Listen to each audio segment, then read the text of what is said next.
for Clat in Clat Possible was probably the material and the mentors. The mentors themselves are brilliant in their various fields, and the way they teach is probably the best you could ask for. Second thing is the material. The material that Clat Possible provided me with was the best in class. I mean, Clat had changed the pattern midway, and I think just in the gap of I think a month, the Clat Possible came out with material, and man, what a material it was! What the material it was!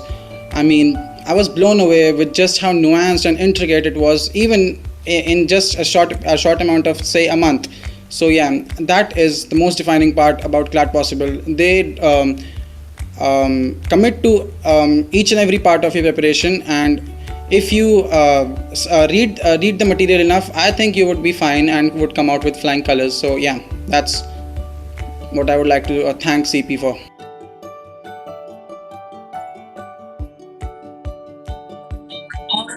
And one tip that I would give to Clat and ALET aspirants would be just to be regular and do newspapers every day, make a schedule and follow it diligently. Take breaks in between. I mean, you can't study for 24 hours a day, but yeah, be regular. That's what I would like to say. Thank you.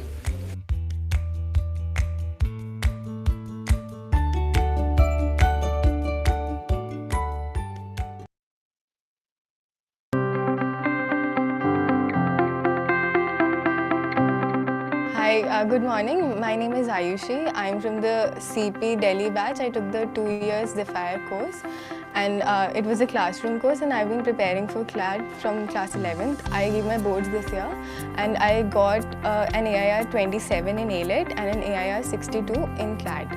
And I have been accepted into NALSAR as well as NLU Delhi.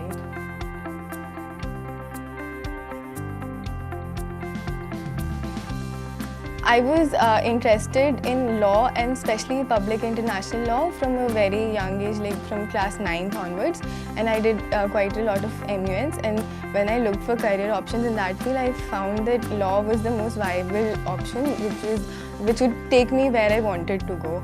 So that's why I chose law, and of course NLUs are the best possible education you can get for law in India. So that's why I decided to give CLAT.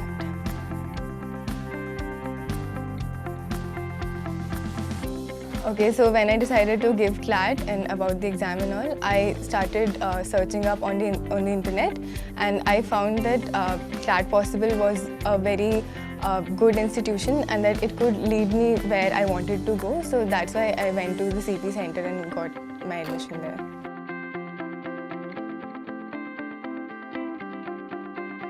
Yeah, so in class 11th, what I did was I had thought that I'd cover most of my syllabus in class 11, but that could not happen because I took humanities, so still it was a lot of work.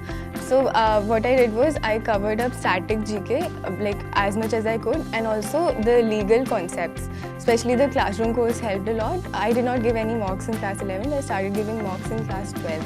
So the CP classroom program, it was a weekend batch, so it was designed in a way that you could spend your weekends preparing for CLAT and your weekdays for school. And afterwards, we had this super club batch thing that was right after the boards, which really helped me in recapitulating whatever had been left behind due to the boards. So that way, CLAT Possible really helped me balance.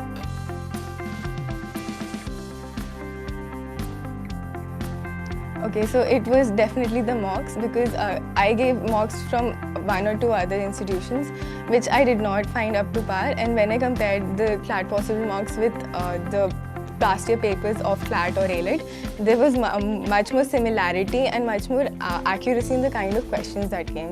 And also, since we did not score very high on those mocks, we always had this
Good morning, everyone, and welcome to the National Law School Summit. My name is Dr. Surabhi Modi Sahai, and I'm the CEO of Possible Education. So let's do a quick hygiene test. So at this point in time, you should be able to hear me. You should be able to see the PPT. Is that right? So if that is right, please use the chat box to say yes.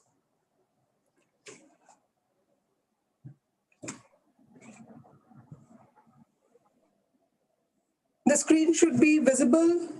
The writing on the screen should be legible, which means you are able to read it. Right? So that's it from my side.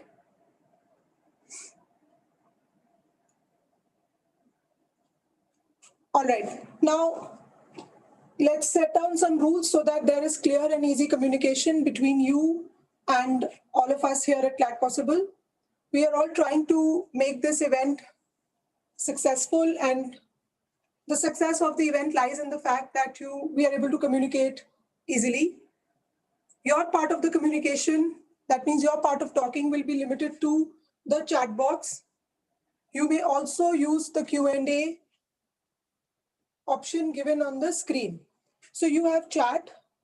Some of the chat I will be able to skim through and answer while I am talking. And you have Q&A. Now, we would prefer if you stick to the chat. Even if you do not want to stick to the chat, you want to use the Q&A, then you just have to give us some time to respond to your queries. So I'm joined by my colleagues here. The tech team is here, and my colleague Karan is here.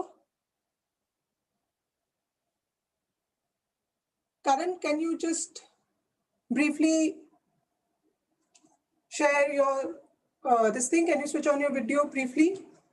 So Karan will handle the chat as well as the Q&A while we try to talk to you and take you through this session. Now, what will happen is that most of the time I will like to finish what I am doing currently, right? So let me finish a part of my speech, and then I will quickly go into the chat box and answer your queries. Otherwise, most of the queries Karan and my other team members are equipped to handle. So they will keep on responding in the chat box. Is that all right? So I can see Rohan's query on class 12th. So Karan, you will be answering all these queries. So he is going to painstakingly read all your queries regarding courses and all and keep responding to you. So I hope you will not be irked if I do not take your queries online just now, but they will be responded to in the chat. Right? So that's the basic ground rules. We would like all our speakers to finish what they are talking, and once I have finished my speech, I will invite you other panelists, and then I'll moderate the chat, and I'll try to take up maximum queries with the other panel members. So the course of events for today is such. First, I will quickly finish introducing you to this webinar. Second, I will invite our guest panelists for today, Senior Advocate Mr. Jaideep Narayan Mathur and Mr. Sumit Malik, who runs Eastern Book Company, which is a publishing house for legal books and even other books which he likes to publish time to time. They will be talking to you about careers in law, the future of law, different avenues that you can take up, because they have a huge background in law, rich background, running into generations of law schooling, as well as practicing.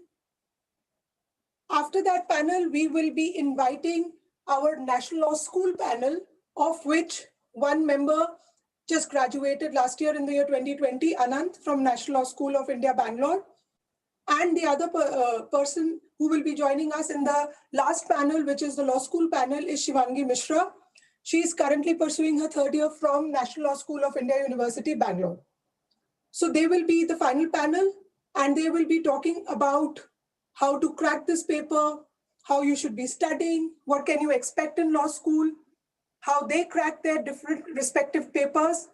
So Anand, who was the UP topper in the year, he took Clat and ranked 5, All India rank 5 in the Clat paper. And Shivangi, I think she had a rank of 30 something, but I think she can correct it once she's here on screen.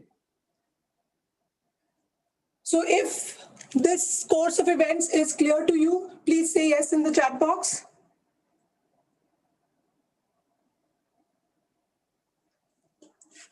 All right, let's quickly get to know you better. The panelists are also here. Now, I'm launching one poll just to know which CLAT year are you targeting. So this is just a process of getting to know each other.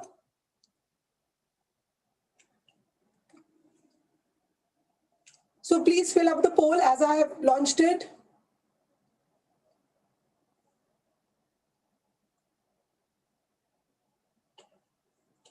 If Anant and Shivangi have already logged in, I request them to also take up some queries in the chat box, since there are queries regarding what courses they should take. Anant and Shivangi, have you logged in?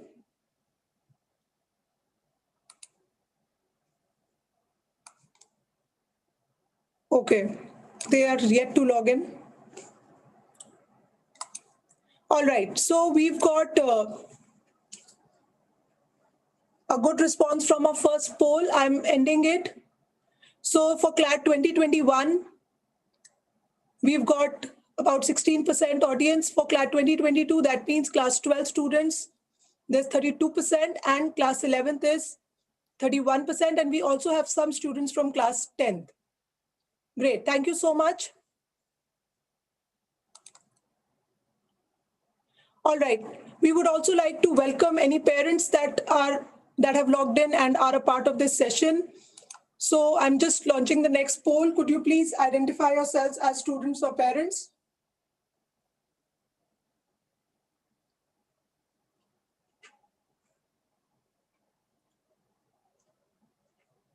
All right, so we have few parents, but most of them are students. Thank you so much.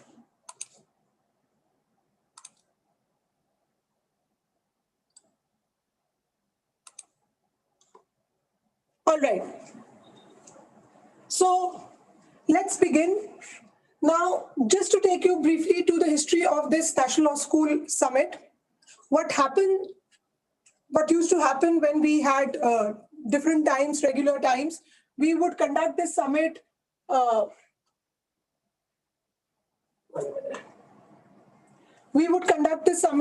in an offline location, usually at a good 5-star hotel, where we would invite you over tea, coffee, and we would have these panels there. That time we ran almost 3 panels. We also had one panel was always the keynote speaker. The second panel was mostly, young entrepreneurs or lawyers. And the third panel was law school students. So the idea behind starting these summits, which we started back in the year 2011, the National Law School Summits, was to spread awareness about the new option, the new IT option in the field of corporate law, and how so many students were starting to look at this new career getting into national law universities, which surprisingly are not as new. The first National Law School University was set up in the year 1988. But the progress of NLSs or NLUs, that they are now popularly called, was very, very slow as compared to how fast the IITs and the IIMs were mushrooming and were the favorite career option for most students. And students who did not want to take up science or did not want to take up maths had very limited options. Delhi University is still and was then still the most favored option. Students looked at good humanities universities either in Delhi or Mumbai or in Kolkata. And once the CLAT formed, the body CLAT formed, which is the common law admission test, this was the year 2007. That's when more and more awareness began to set in about law schools and the different avenues that have opened up for young law students to choose from after doing or finishing their law. So ever since, there has been no looking back, and at Clat Possible, we have been tirelessly touring the entire country where we are present and taking these sessions to help students understand that law is not what it used to be. Law schools are not what they used to be. And this 5-year law option, which is now the most hallowed destination of so many law aspirants, is actually worth your time and worth the time that you spend preparing for it. Now, with ever since the pandemic, we have been hosting these sessions online. The good news is that, of course, we are not running into those immense 5-star costs. But the bad news is that most of our audience would sit without complaining and listen into 3 long panels because there was high tea waiting at the end of it. So please do sit through this panel discussion. And we do not have high tea waiting for you now, but I'm sure you can enjoy a cup of tea or coffee while you are listening in and are there at the comfort of your homes. So I hope you enjoy these sessions. And I, again, even though that's not, as extravagant, I look forward to hosting these sessions as soon as the situation improves. I pray to God that situation improves and I can invite you to these fancy places where we conduct these sessions and make you meet all the guest speakers that you are listening into now in person.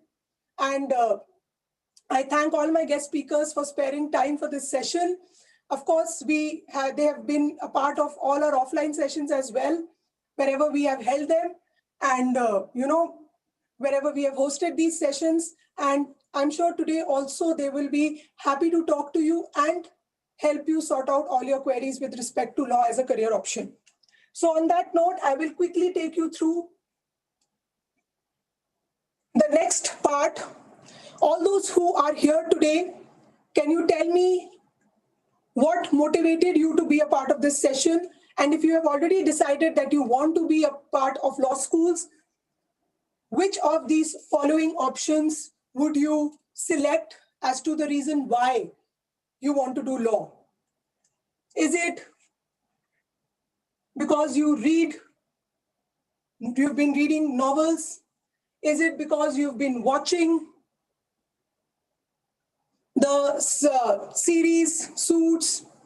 Is it because you have been a part of any of our online sessions? And if it is any other, please do specify it in the chat box. So I can see lots and lots of you are here because of either our sessions at Clat Possible or Suits, Legally Blonde. All right. I did not know children from your age group actually saw this movie. Legally Blonde is a film that I like to screen for all our young law aspirants when they join us. How I Met Your Mother. Okay. That's interesting.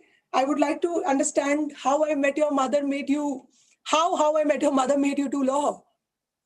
Your parents, all right. I'm quickly going through whatever I can see. Bureaucracy, UPSC, all right. Earn money, all right. To serve the nation. Yes, the nation needs you, my love. All right. UPSC. My mother is a law. Okay, that's amazing. Korean dramas. Okay. All right. Korean dramas are very high on infidelity. So, okay. reading. All right. Help the country, definitely. Debater, okay. You'll definitely make a good lawyer. Parents are lawyers, very good. Ram Malani, that's awesome. Great. Thank you so much for your responses. I will be reading most of these responses later on as well. So most of them stem from parents. Some of you want to be in the bureaucracy. I'm sure our guest panelists who are also here will help you understand how you can take the dream of bureaucracy or being a judge forward with the legal options. So I'm also telling them these are things that they have to address in their speech. UPSC and law. So I'm sure they will be addressing it in their speech. Many of you have been into our online sessions. So Clat Possible is responsible. Trust me, you are in good hands. And of course, many of you are looking at suits as an option. I'm sure some of you think you will end up like Meghan Markle did. I'm sure you will. Indra Jaising, Ram Jethmalani, these are some great names. So you already do know a lot about the field of law, and all your responses are going to help our guest panelists address this in their speech. So I've been going through the progress that the legal field has made, and these are some of the stats that I came up with. Some of them may need citations. I've just used them as I have been doing these research over the years. You would be surprised to know that there is roughly about one lawyer per 240 people in the United States of America. In the 90s, I remember investment banking used to be the number one career choice of the Americans. And very soon, late 90s, and that was the time when Bill Clinton was the president, I remember his daughter Chelsea had married an investment banker. So there was a rumor she was about to marry some prince. She didn't get any prince. So the next person next to a prince was an investment banker. But within the next 5 years, trust me, when I was checking stats, investment banking became the number two option. This was not the next 5 years, I think again in the 2000s when we saw the recession. And lawyering, especially corporate lawyering, became the number one career option in the USA. And soon after started the series Boston Legal. And of course, late as it went ahead, it was Suits. And corporate lawyering took the world by storm. Legal profession is one of the first professions that went through a Me Too movement. You can definitely say that lawyers, especially women lawyers, definitely know their rights, definitely know their boundaries. Even today, there are so many films getting made. Wall Street, some very, very posh corporate locations all across the globe have undergone the Me Too movement, but it all began with the legal profession.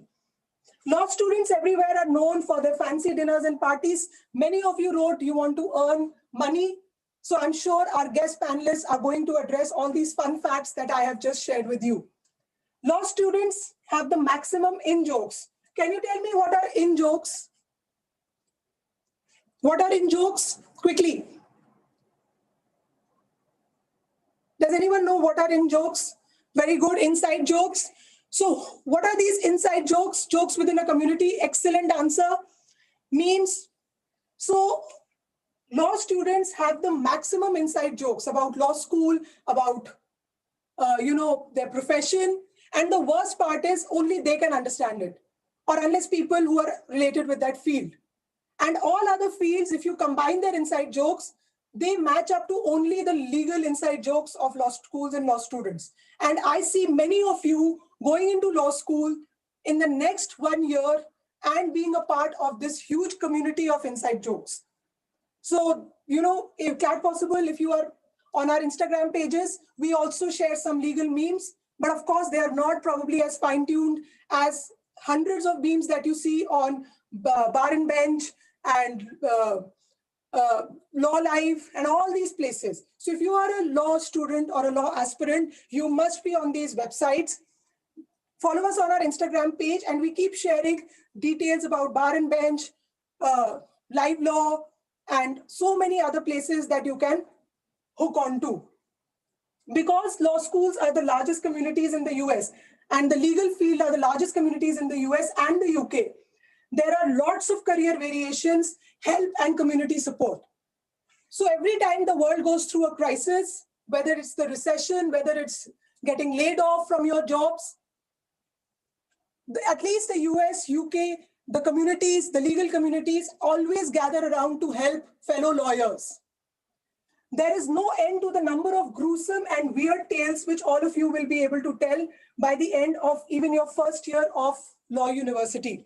So there are so many things exciting in law schools. Maybe the last point, Shivangi and Anand can take up in their speeches and tell you, every time my students go to law school and they meet me within 3 months when they return for their internships, they are filled with tales to the brim. They have so many things to tell me, so many exciting options, so many amazing stories from their first 3 months of law school experience. I mean, you can imagine what kind of life you're going to have at these places. So yes, there is huge community support. There are lots and lots of career variations. I'm sure our first panel will address this. Naturally, you have such a big community. You have your own jokes. That's the best thing that a community can have. There is awareness. It's a safe option for girls. Trust me, even in India and in Asia, it's a great option and safe option for girls, because this was the first place where women actually spoke up against any kind of abuse. And of course, not in India still, but in the United States, this is the most favored career option. So the next thing that we know is, why are lawyers hated? I will leave this to our esteemed panelists to address. But if you feel, but this is again one research that I found, most people who are either legal students or lawyers, there was a problem in the 90s and in the early 2000s. If you were a lawyer, I remember, we were discussing my career options at home, and law school was ruled out because my parents were worried that I would never get married. Anyways, I was a reader. I had spectacles. I am a girl of the 90s. And the moment I got spectacles, because I used to read so much and read in different angles and in the bed, that my parents already knew I was doomed. And on top of it, if I were to become a lawyer, there was no way in hell that I could be married. So that was the kind of, comments the law school students attracted. And they said, she's so good in studies. Why does she have to do law? So again, another myth that has to be busted.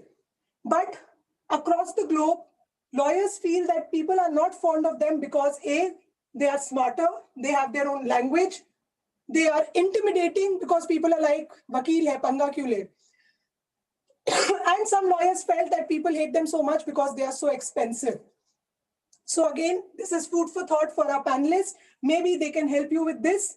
And when you go to law school, you can add on to your reasons, because this is what the response of lawyers or law school students was. People don't like me because I know so much. Even when you're preparing for Clat, trust me, all our students in the first 3-4 months feel that they know so much that they can beat any exam in the universe. They are doing GK. All of our students are reading books. We are doing book discussions. We do vocabulary classes. I can vouch for the fact that all our one-year students are probably richer by no fewer than 500 to 800 words than most avid readers on the globe. You know language properly, you can calculate well, you know GK. So even in the preparation phase, you are so smart. You're smarter than most of your other community members because you're preparing for an aptitude test. So imagine what law school and a good legal education is going to do to your confidence. So if you are confused, like many of you admitted in our polls, the preparation part is something that should attract you because of the sheer expanse of knowledge that you will be introduced to, not just GK, but you'll read well, you will know everything that's going on in the world in its correct version and not at the primetime news version. You will be reading so many books. If you are already readers, you will have so much fun preparing for the Clat paper. And naturally, you will feel smarter because you will become smarter. So if the preparation part is something that will attract you, you should start preparing. Don't worry about whether you actually want to end up lawyering or not, because I've already shown you in the previous slide, even as a lawyer, there are so many non-lawyering things that you can do. Sumit is here with us, and he is not a practicing lawyer. So you must find out what all avenues there are. And naturally, before you get into any of this, before you are a part of the previous slides, you have to first land up at some of these places. Another fun fact is that now after the Clat paper, you are free to join any of the 22 of these 23 national law school law universities of the country. And NLU Delhi conducts its own paper. So that means in one paper, you have to score enough to get into 22 options that are now open for you. NLUs will provide you some of the best options in legal education in the country. And I can safely say that NLUs are no less than anywhere that you end up studying across the globe. I'll tell you why, because most students in NLUs, if they do well, they are eligible for so many scholarships to go abroad and do a one-year LLM. Two, NLUs provide you with that same education for which you will be paying so much more at private universities. And naturally, I'm just talking about the country right now. I'm not even going abroad and talking about UK options that also have 5-year law. With 1/10 of the price that you would probably pay at any UK university, you will get 5 years of a great legal education in the country.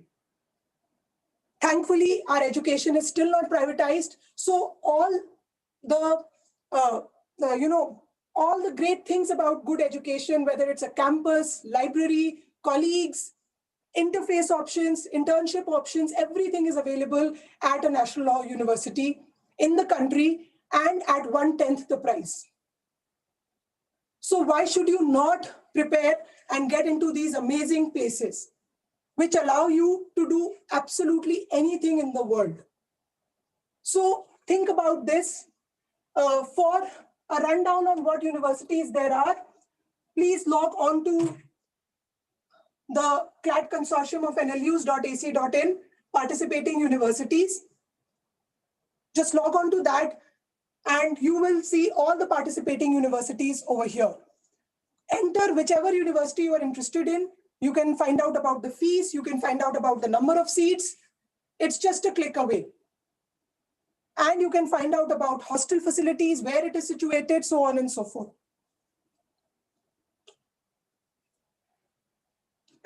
So what am I talking about? I'm talking about, 1 minute, 5-year integrated law programs that now India offers. This is a dual degree program. You get 2 degrees at the end of these 5 years, right?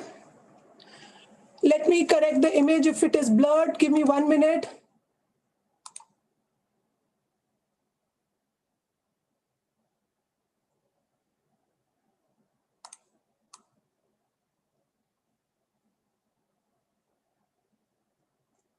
Is it better now?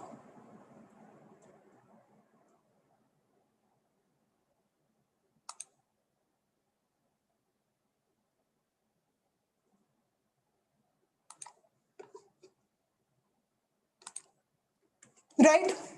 So, what do you need to get into any of these universities? You need about 45% for Clat, and for every other place, you need 50% in class 12th. The intake for the 22 national law universities is close to about, now 2 more universities were added. Nagpur is there also. So you can say that the intake is clearly close to about 2,900 plus students here. NLU Delhi, this is the intake for general seats, 240. Symbiosis has added again 1 more campus, Nagpur. So there are 4 campuses that Symbiosis University offers. You have the Indian Law Society Pune and Government Law College Mumbai. This is through an exam called as MHCET. So in short, you can take about 6 to 7 exams to get into any of these universities that offer a 5-year dual degree program. In these 6 to 7 exams, you have 22 campuses for NLUs. National Law University Delhi has its own campus. Symbiosis has 4 campuses. MHCET has plenty of campuses, but these are 2 places that you should look at. Then you have another exam called as LSAT India. LSAT India has got its own campuses again, right? So we have about these options for which we prepare you, and all of these are 5-year programs, the 5-year integrated programs, right? Where you get 2 degrees, you get your graduation degree and your LLB honors degree at the end of these 5 years. So these are some additional courses. So LSAT exam is again India one that you can take. Some people, at least people in North India, UP, like to take BHU as an exam. So Banaras Hindu University has also got a 5-year program. Lots of kids in Delhi, NCR, and again in North India take the IPU paper also in the Indraprastha University. It has got many campuses. Then different universities like Punjab University, Rajasthan University, all of them offer the 5-year program. Uttarakhand. So you have also your state universities now that have started offering this program. So all of these tests have a similar pattern, and we prepare you in a similar manner for all these exams. So the standard pattern that we follow in our classroom is the Clat pattern, which is a 2-hour test for 150 questions asked on these 5 areas. You have a test for English, usage, GK, legal, logic, and maths.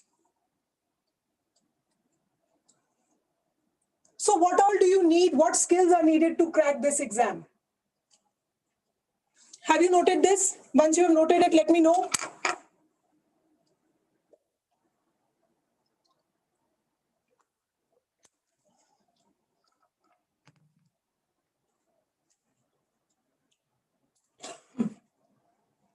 This is the NLU Delhi exam. Same thing, 150 questions. But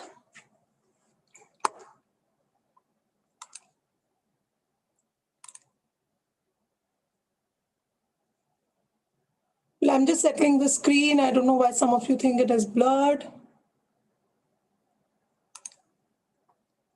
Well, I hope it's okay, because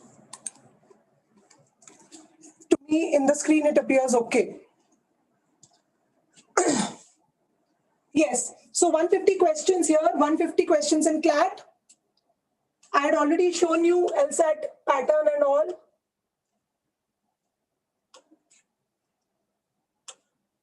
This is a rough pattern for all these other exams. 92 questions, BHU also has 152. Generally, set, but most exams have a 152 question format, right? Except for LSAT, which follows a different pattern. Now, ALATE, Clat, they have 150 questions. The difference is in Clat, you get 2 hours. In ALATE, you get 1.5 hours to solve it. There is negative marking, 1 mark for a correct answer and 0.25 negative marking for an incorrect answer. All these exams are MCQ based. That means you don't have to write anything. You have to choose the correct option from the given 4 options. LSAT has a 5-option paper. Rest of these other exams have a 4-option paper, right? Please reserve your questions for work, job, everything. That will be answered in the next panel.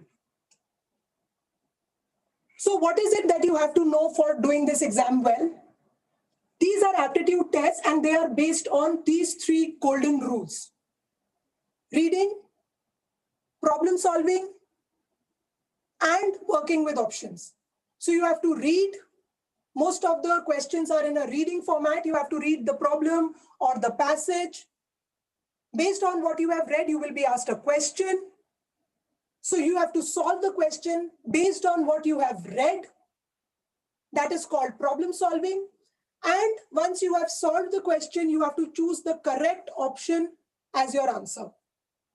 If you understand these skills needed for this exam, please say yes in the chat box.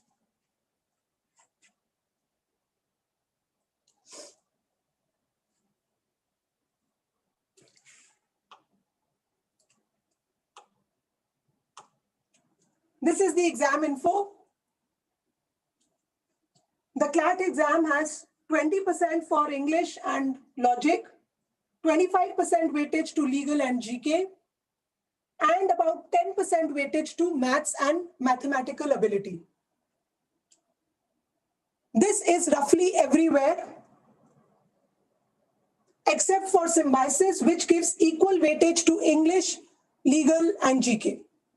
There is no maths in the symbiosis paper. All right.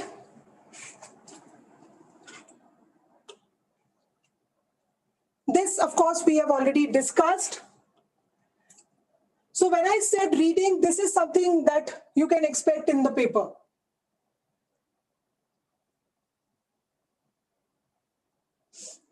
Can you read this and choose the correct option? based on the central theme of what the author is saying.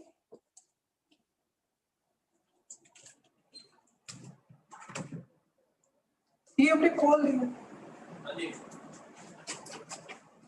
AC गर्म हो Yes, I've got some answers and I think most of you have given me correct answers.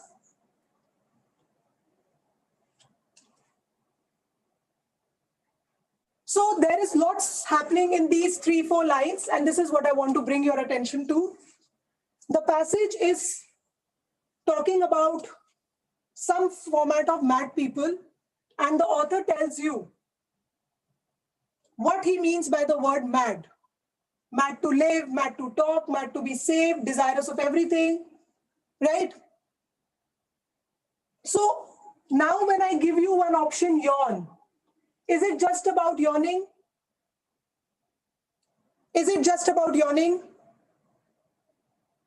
Then the author says something about candles and spiders.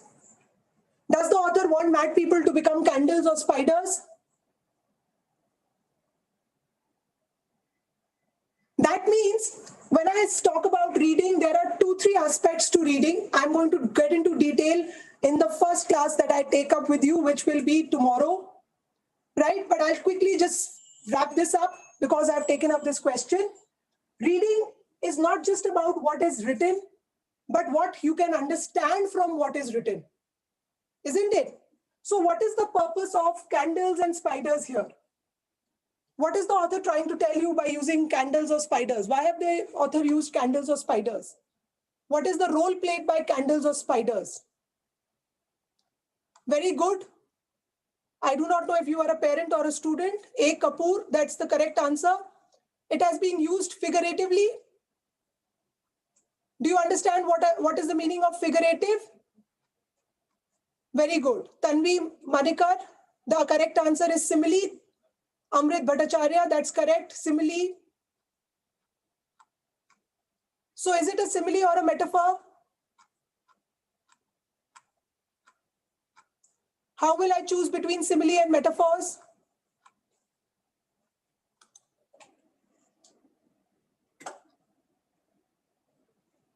Is it a simile or a metaphor?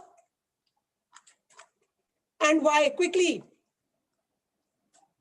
It is a simile because of what?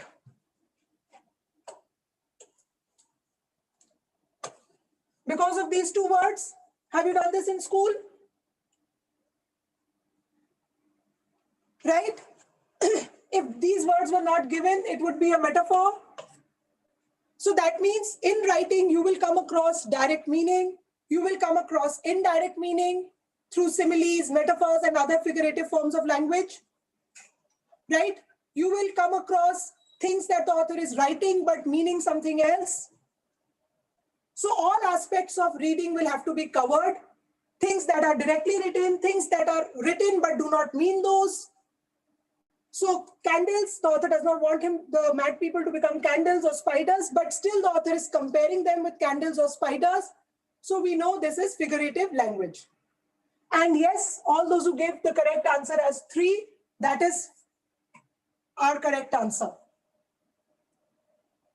So all those who gave 3 as the correct answer, show of hands.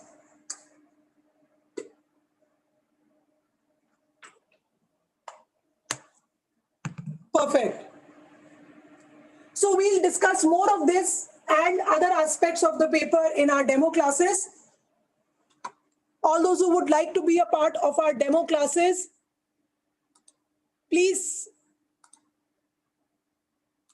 say so in the chat box. We can share with you the demo class link. So we will discuss more nuances of the paper, the finer aspects of the paper in our demo class. This was just one sample that I wanted to share with you. And this is what reading will be all about. This is what we'll be teaching you. There'll be one class on central theme. There'll be one class on figurative language, figures of speech, simile, metaphor, tones, etc. Right? Great. So we will be sharing with you all the demo class details. Thank you so much for answering in the poll. Great. So without further ado, I'm going to get our first panel in, and I'm going to reserve these slides for the demo class.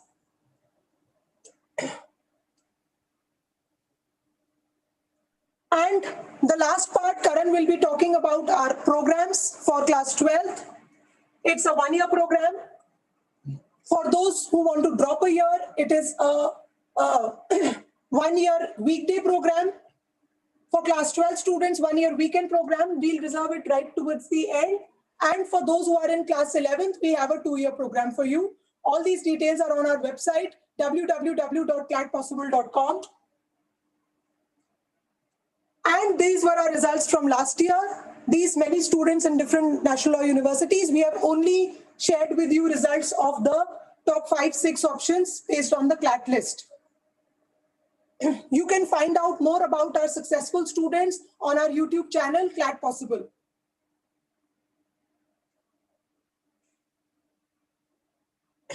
So these testimonials you can see on our website, what the students did, what they had to share, how they prepared. So more of this is available on our website. So I will skip it for the time being and move into our first panel. These were known as happier days.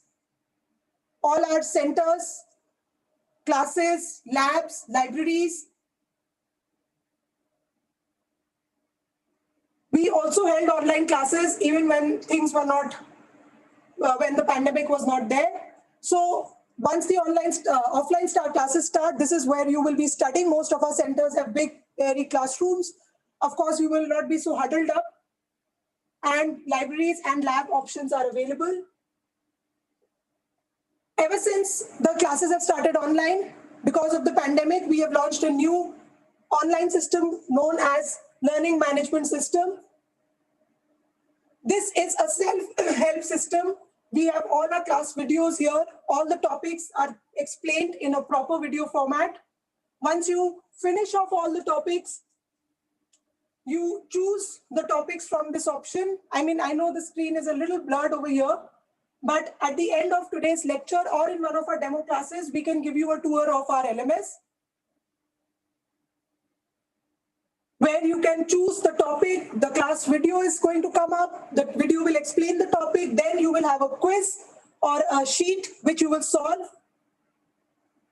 So this new online platform has been made with a tie-up with an American firm, which does platforms for GMAT and LSAT training. And it is the first of its kind in the Clat space, right? So we will show you this at the end of our talk today. And at the time of enrollment, you will get all the books in hard copy. The fundamental books are black color coded, and the practice books are color coded with purple and blue, plus the mock test series. So all of this, Karan will be talking to you in detail. And this is a list of all our centers. You can reach out to them. You can take a screenshot of this, whichever center you are interested in enrolling at, you can call them. We also have centers now in Dehradun and Jaipur.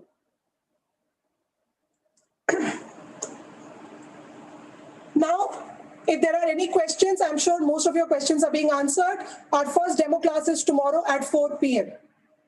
But I'll take questions right at the end of all the panels. So I would like to invite our first panel today.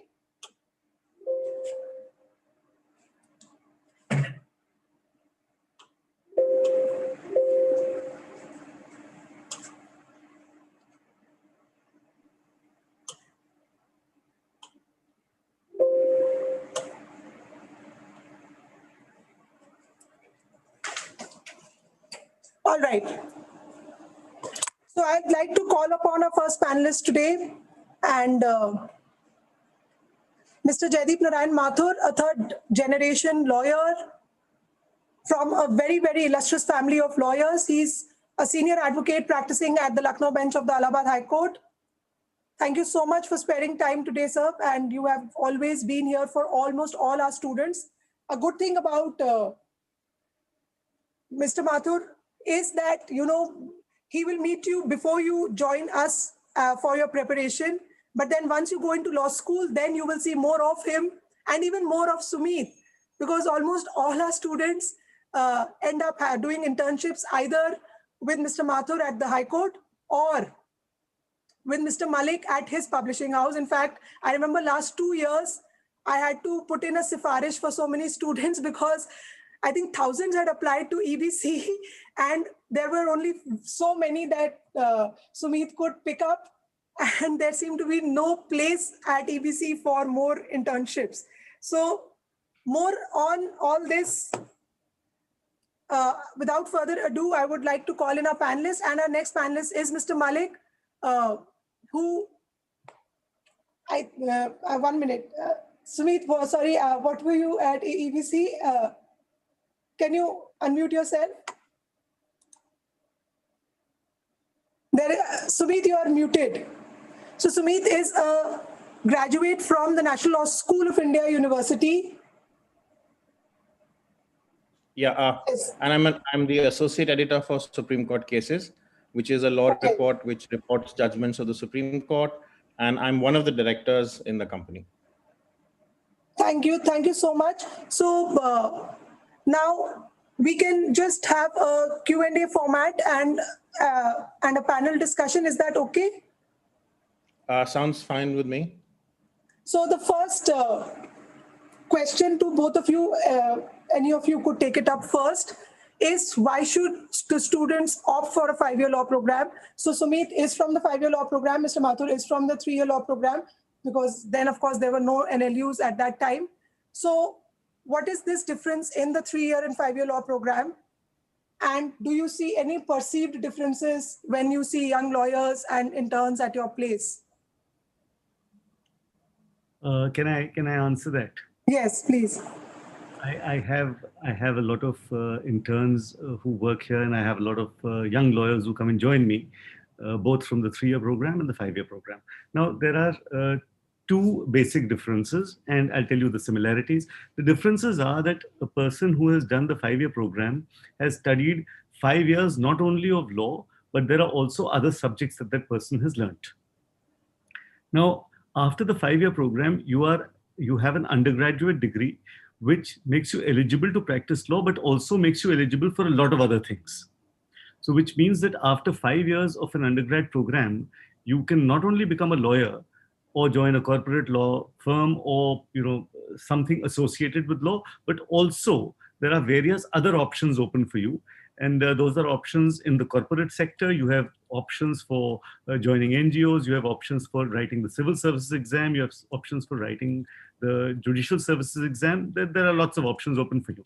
So that's what the 5-year law course does for you. So if you are undecided about what to do after you're in class 12, which in fact most young people are, one can't sort of make up their minds, in class 12. So the 5-year law course is a good option because not only will you be professionally qualified at the end of your 5-year course, but you will also find all options open for you after that. You could even write the civil service exam after that. You could join the judiciary. You could do various other things with yourself. So that's the 5-year option. For a 3-year option, it's people who have already done their graduation, a 3-year undergrad course from a university. So after your 3-year course, if you find that you are interested in doing law, so that's another 3 years for you. So effectively, you end up spending 6 years.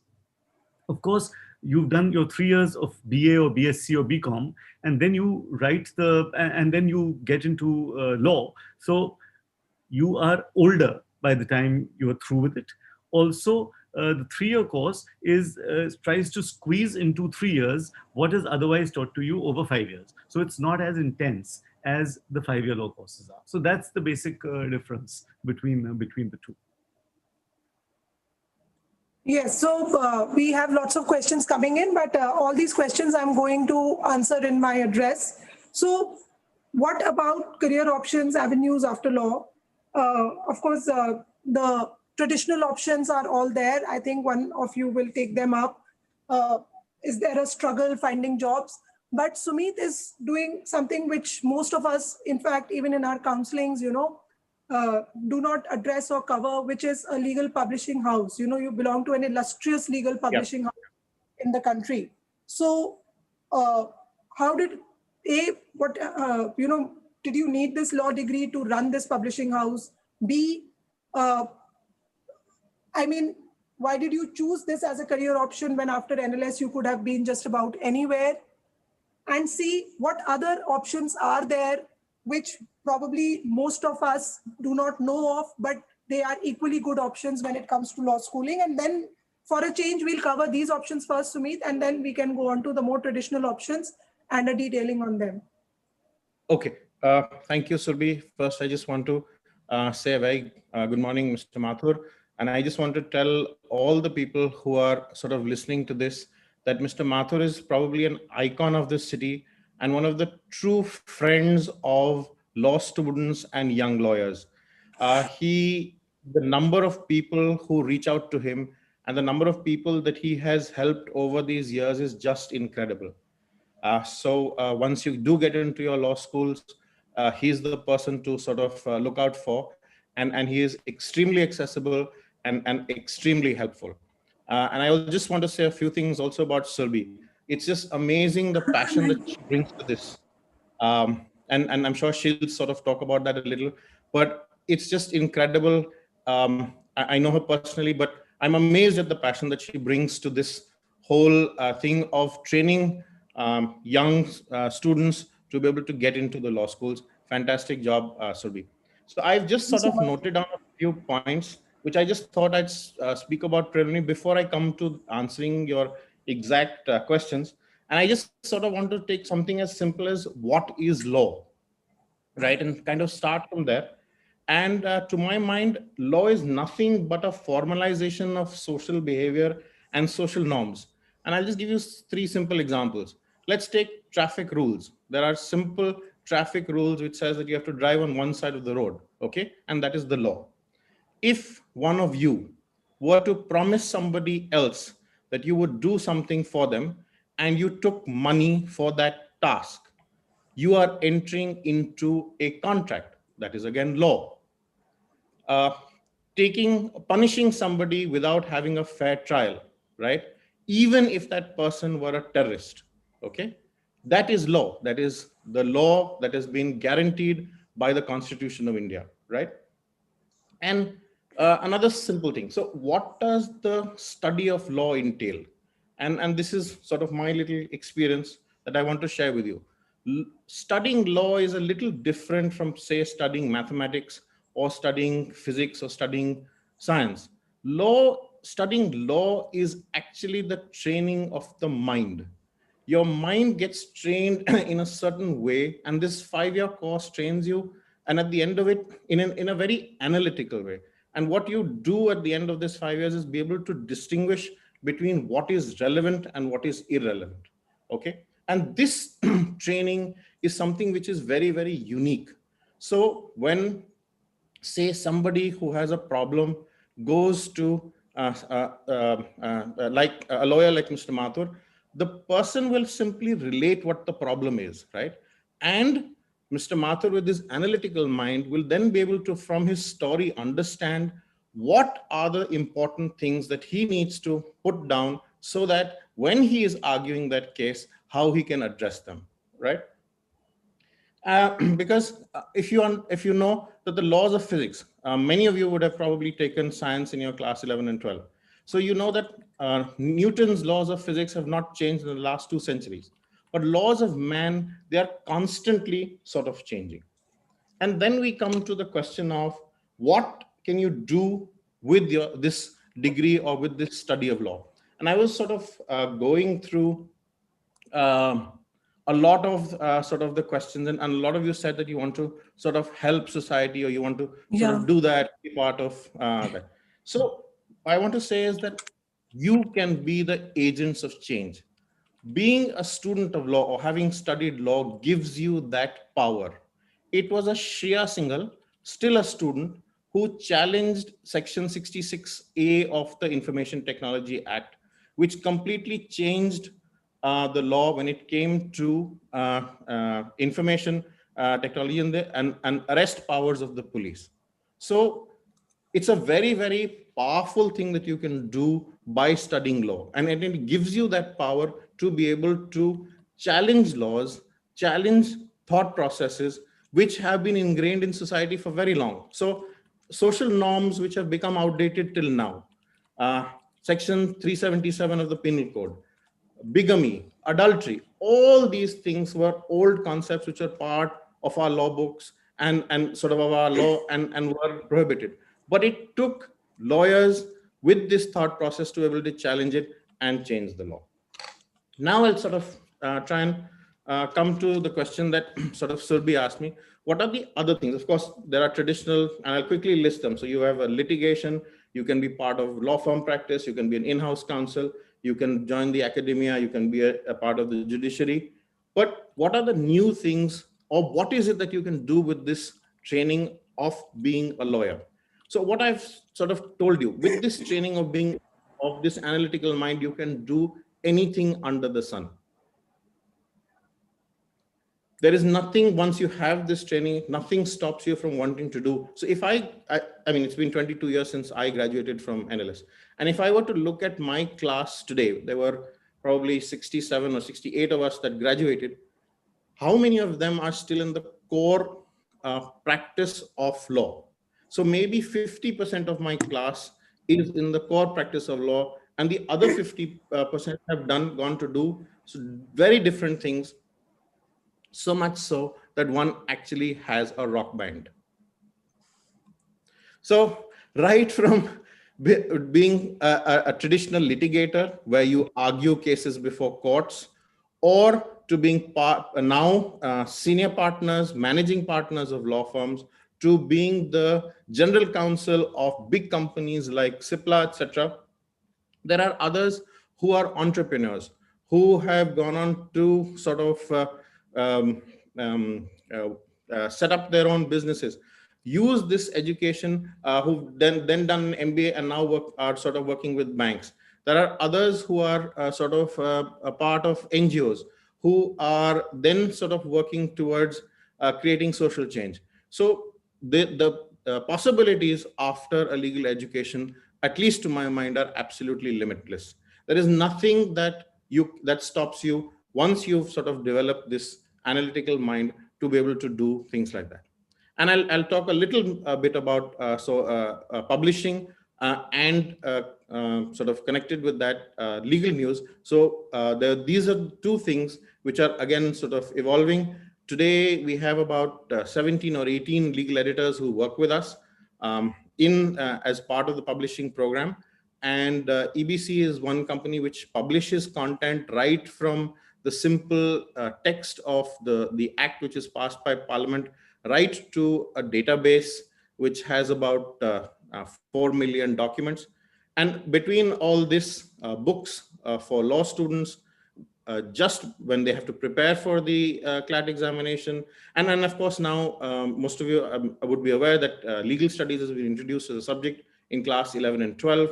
So having books for those students while you're at law school, once you graduate from law school, practitioner's titles, if you're in a particular practice of law, and it requires trained legal minds to be able to create this content, because this content has to be accurate, and it has to be easily relied upon, and it has to be authentic. So so we have law students from so many different law colleges, universities who've joined us and are helping in this process. Because if you have access to accurate resources, you will be able to present your case, or you will be able to do your research very well. Thank you so much, Sumit. In fact, that what is law was so amazing. It was so simple and such an eye-opener, you know. And so more on the career options, maybe Mr. Mathur can talk about litigation and corporate lawyering. There are lots of queries about judiciary, so what all? Yes. Thanks, Sumit. Thank you for being so clear and telling us so much. Let me tell you about some of the career options which which are available for people who are doing their law. Initially, at the time when, say, I started my practices many million years ago, or at the time when till about 20 years ago or 25 years ago, uh, once you did law, all you did was become a lawyer and start going to court. So you went to court, and it wasn't very encouraging, because law was the last option which people chose at that time, and then practicing law was again the last option. So there were very few of us who actually ended up going to court as the first option. But now what has happened is that this has become the first option for most bright kids, where everybody who's in class 11 and 12 is aspiring to do law, and then many of you want to become lawyers. Now let's just see what the options are. Of course, the traditional option, first, go to court. So you could go to court and become a litigating lawyer. There again, there are several options. Those options are: what sort of law do you want to practice? Do you want to be a generalist? Do you want to practice everything that comes your way? Or you want to gradually specialize? So a good way would be to start off as a generalist, and then it's a hourglass sort of paradigm, where you start off as a generalist, and then gradually you narrow your sphere of interest, and then you become a specialist. And by the time you end up practicing for about 15 or 20 years, then again you start becoming a generalist, and you again start doing a lot of things. So that's one of the things which you do. You practice in a court. The second thing you can do is that you can practice in a corporate law firm. So corporate law jobs are great jobs for some, because there's a great work environment. You're meeting people who are similarly educated as you are very often, people who are who are good with their words. You're sitting you're sitting in meetings, and you're meeting people in corporate offices. You're drawing up agreements. You're negotiating deals. So that's a corporate law job for you. Now it is a matter of temperament. There are some people who find that a corporate law job is just what the doctor ordered, and they're temperamentally suited for it. There are others, on the other hand, who feel that they want the excitement and rough and tumble of courts. They love grappling with uncertainty. So they are happier in courts than they are in a corporate law job. So that will be the stage that you will reach after you've done your law. And right now, when you're getting into law, all these options have to be examined by you. And I find that many of these options are examined at the time when you avail of your internship facilities. So when you intern with, say, a litigating lawyer, you understand what exactly a litigating lawyer does. Otherwise, you just have Ram Jethmalani and Harish Salve in your minds. So when you actually go to a litigating lawyer's office for an internship, you understand what exactly this is, and are you temperamentally suited for this? Would you like to spend the rest of your life doing this? You can go in for an internship after that with a corporate law firm, and then you understand what a corporate law firm does. Now, there are other things as well. So what you could do was, without joining a corporate law firm, you could join a law firm which does everything under the sun, right from drafting agreements to negotiating deals to hold power of attorneys for people to actually litigate in court. So there are several law firms in the country, and they will be available to offer you a job once you've done your law. Then you can join NGOs. So if you want to be an agent of change, as Sumit just mentioned, an NGO would probably be a great way to go about it. You could join an NGO, and you could fight for people's rights. And one of the most interesting things that people do after they've done their law is follow their hobby. So let me give you a little story about a chap whom I met several years ago. He came to me and he told me that he wanted to restore the elephant corridor in Dudhwa. He was a lawyer practicing in Delhi, and he wanted to file a writ petition here in the High Court in Lucknow as a public interest petition. He said that there was an elephant corridor in Dudhwa which had been encroached upon because the UP government was making a dam there through the national park, and now an irrigation department colony had been set up, and they wanted to restore the elephant corridor. So he wanted to file a PIL. I saw the sort of research which this guy had done. He and his friends had researched this whole thing. They visited Dudhwa several times. They had films and photographs.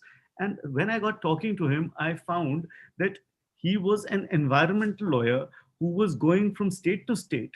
And he was just coming to UP from Kashmir, where he was fighting for how the killing of the kiru, which is used for making shahtu shawls, the killing, he filed a PIL there that there should be a ban on the killing of kiru for shahtu shawls. And all this was happening. So he was actually practicing his hobby. He was an environmentalist. He was also a filmmaker, and he was making. He had, in fact, he was an accredited photographer for for National Geographic. So he was going to the jungles and he was filming. At the same time, he was a lawyer who was practicing law and going to various high courts. So this was a chap who was actually following his hobby while practicing his profession. So these are the sort of options that are available. Now let me tell you about other options.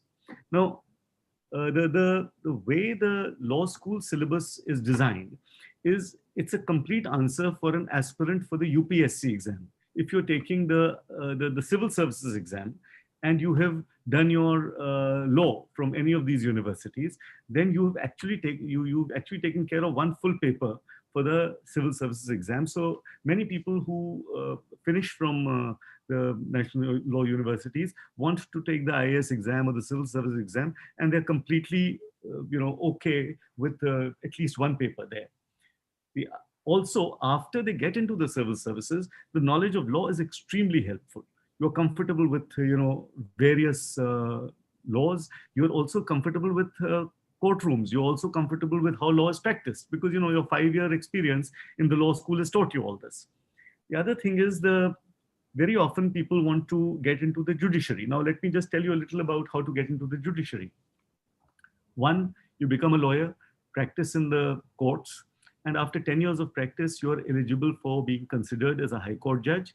So in most cases, the cutoff age is about 45. So after you've practiced for about 20 years, what happens is that you are picked up by the collegium of the High Court, then your name is sent up to the Supreme Court, and if you're found suitable, you can become a High Court judge straight away. And from the High Court, if you're good and if you continue long enough, you reach the Supreme Court, and then you can go up higher and higher, and you can become Chief Justice of India. So that's that's the channel of in the judiciary. Now, the other thing you can do is right after you take after you finish your law degree, then you are eligible to write what is known as the Judicial Services exam, which in different states is different, but you start off as a civil judge. And after you work for about 7 or 8 years as a civil judge, you get into what is called a higher judicial service. And then you become a district judge or an additional district judge. And then you work as a district judge. And after some years, you are eligible for being considered for elevation as a high court judge. So you can reach the high court from there as well. So you can join up as a civil judge, from there to district judge. And for that, you need to have just a law degree to join up as a civil judge. The third is what is called the higher judicial service. The higher judicial service is a service where the entry is at the level of additional district judge in UP. In other states, it could be a little different, but more or less, I think it is the same everywhere. So you have to have 7 years of practice as a lawyer.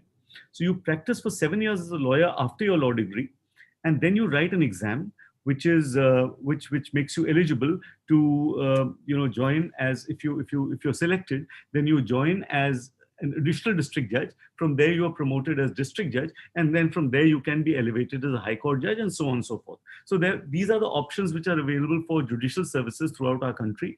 These are great options.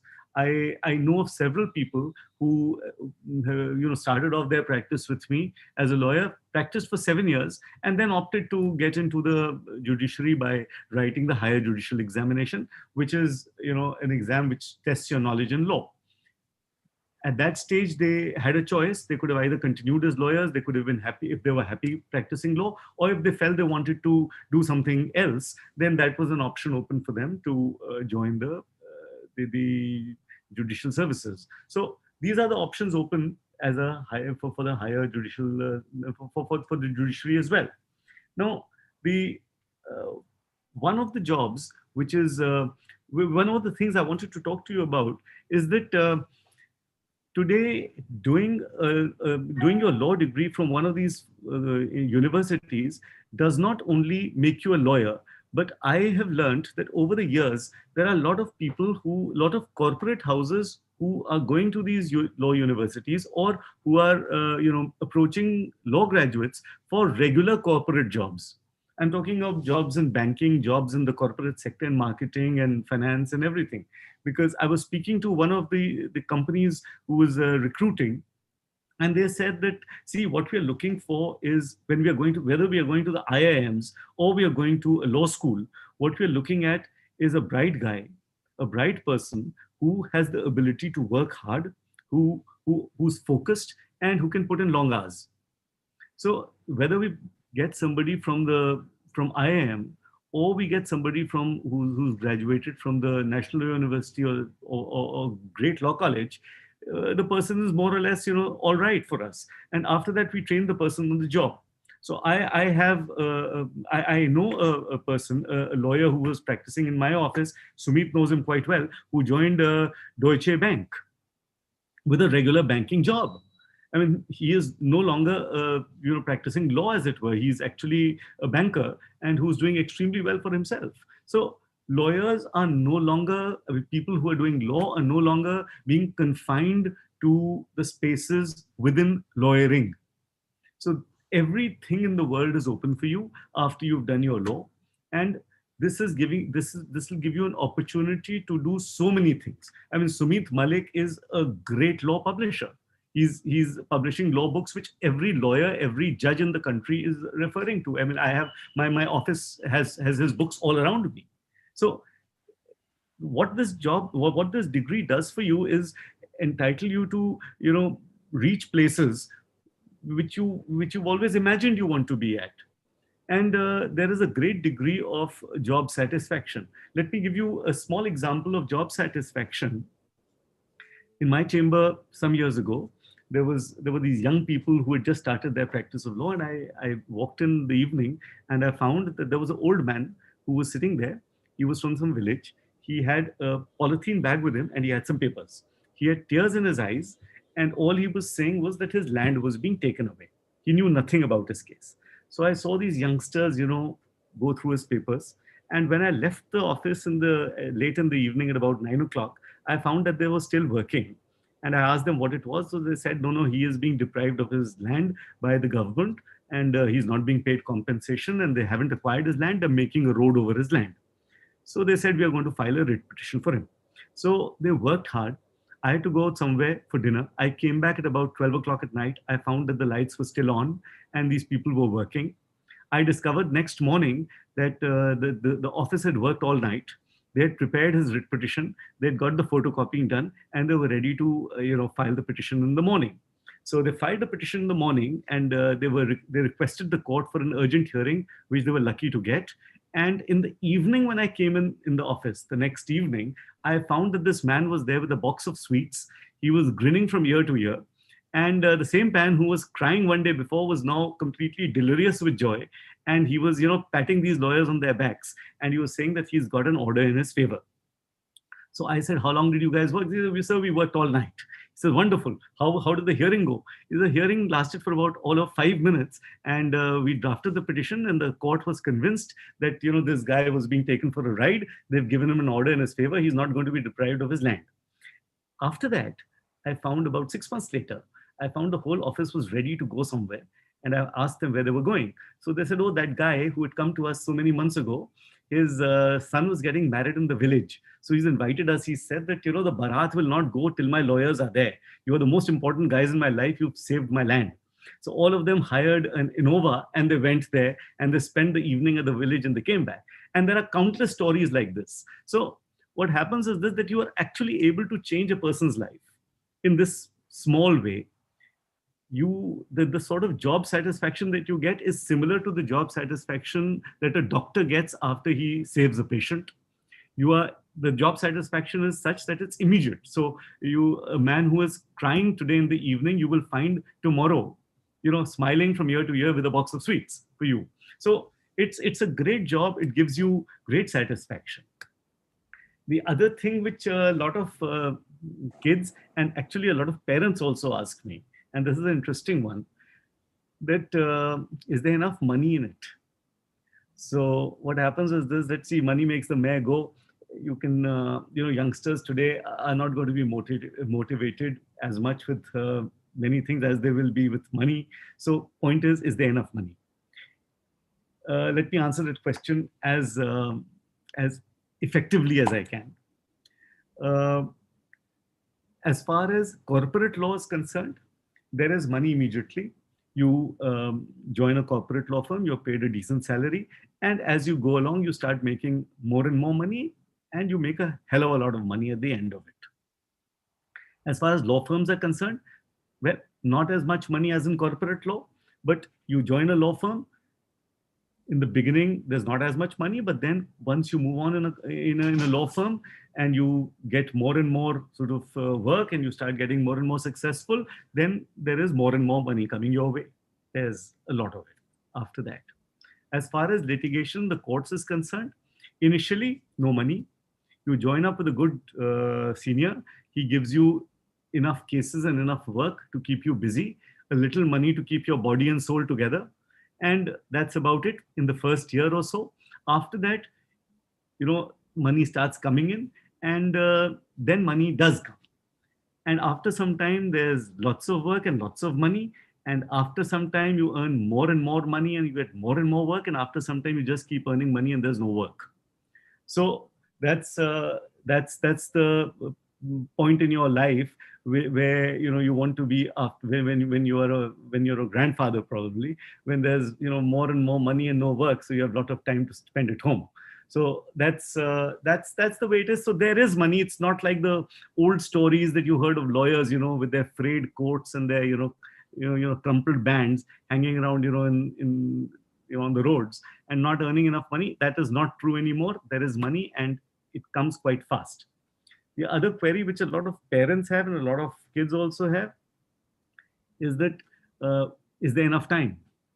What Surabhi said right at the beginning when we started this program was, she said that lawyers don't get married and all that, and there's no time for anything else.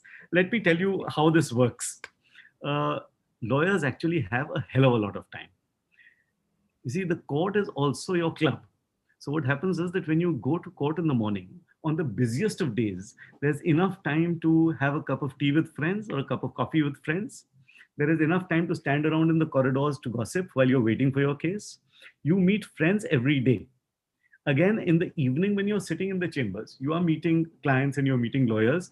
But in my experience, almost every day, there is some friend or the other who drops in, sometimes after calling up, sometimes without even calling up.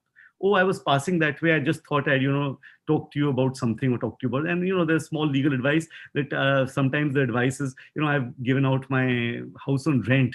Do you think, I should give a notice to my tenant or something like that, which takes 5 minutes, but you end up spending a lot of time with, friends. So there is time. Hours are long, but then so are hours long in almost every job that you do. So I find that my friends who are in the corporate world are spending as much time in their offices as I'm spending in mine. Everyone's working through the evening these days, except that my day has a gap. So I work in the courts during the day and I have a gap of about an hour and a half. And I know a lot of lawyers who actually end up playing even 9 holes of golf every day. And then, in the evening, there is time and you spend time in the office. If you're lucky enough to have your chambers at home, then you can keep strolling in and find out what's cooking in the kitchen and coming back to your chambers in between meetings. And, you have friends dropping in. So trust me, it's a good life. There is a lot of time to pursue hobbies. There are lots of time to, meet friends. There's time for everything. So the original thought process that lawyers are just overworked and they're far too busy and they're far too serious and they have they have very little time for anything else, that has now given way to this whole thing where lawyers have time and they have space to meet friends, and even court is a happy place. So these are roughly the sort of options you have for lawyering, and these are the questions which very often youngsters have when they are choosing career options. So I'd be good to talk to you to talk to any of you if you want to ever talk to me. I'll say you can talk to Surbi, get my number, and I'll be happy to deal with whatever queries you may have. Thank you so much. In fact, I think that was a great exhaustive rundown of what all you can do after your law school. There were lots of questions on placements and all from law schools. Plus, there were questions on working abroad. There were also some questions on the requirement of a need for an LLM abroad. And some people wanted to go abroad for at least 1 year or 2 years. Particularly, I saw a question from someone, I don't know whether it was genuine or just a prank, on after law in India, what career options are there in South Korea? So I do not know which ones are genuine, which ones are not. But maybe, Sumit, you can talk about placements. You spoke about several of your batchmates who are doing different things, especially with respect to, I think, some queries which we can take up are for working abroad and maybe studying more abroad, whether it's needed, not needed, etc. Sure. So I'll sort of break this up into two things. One is career opportunities straight after when you finished your, your LLB program, and the second is with the regard to LLM. And I'll sort of start with the question on what is the opportunity for law in South Korea.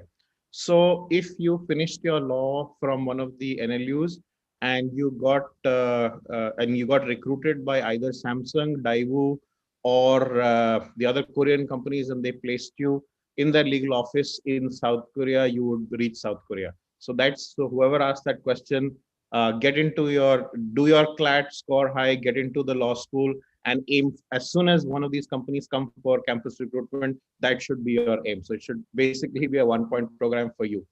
Okay, for the others, yes, there are now a lot of the top global law schools, a lot of global law firms, which recruit straight out of law schools in India. So they have these campus placements and PPOs. And you can read a lot of, we've covered these. So EBC runs a blog called the SCC Online Blog, and we have interviewed quite a few of these students who have either been recruited by foreign law firms, or they have been given this opportunity to be able to go and do an internship at these law firms, and then based upon their performance, they then get selected and sort of carry on. So I hope I'm able to answer that question in terms of recruitment by law firms after law school. Then is the question of LLM, and this is something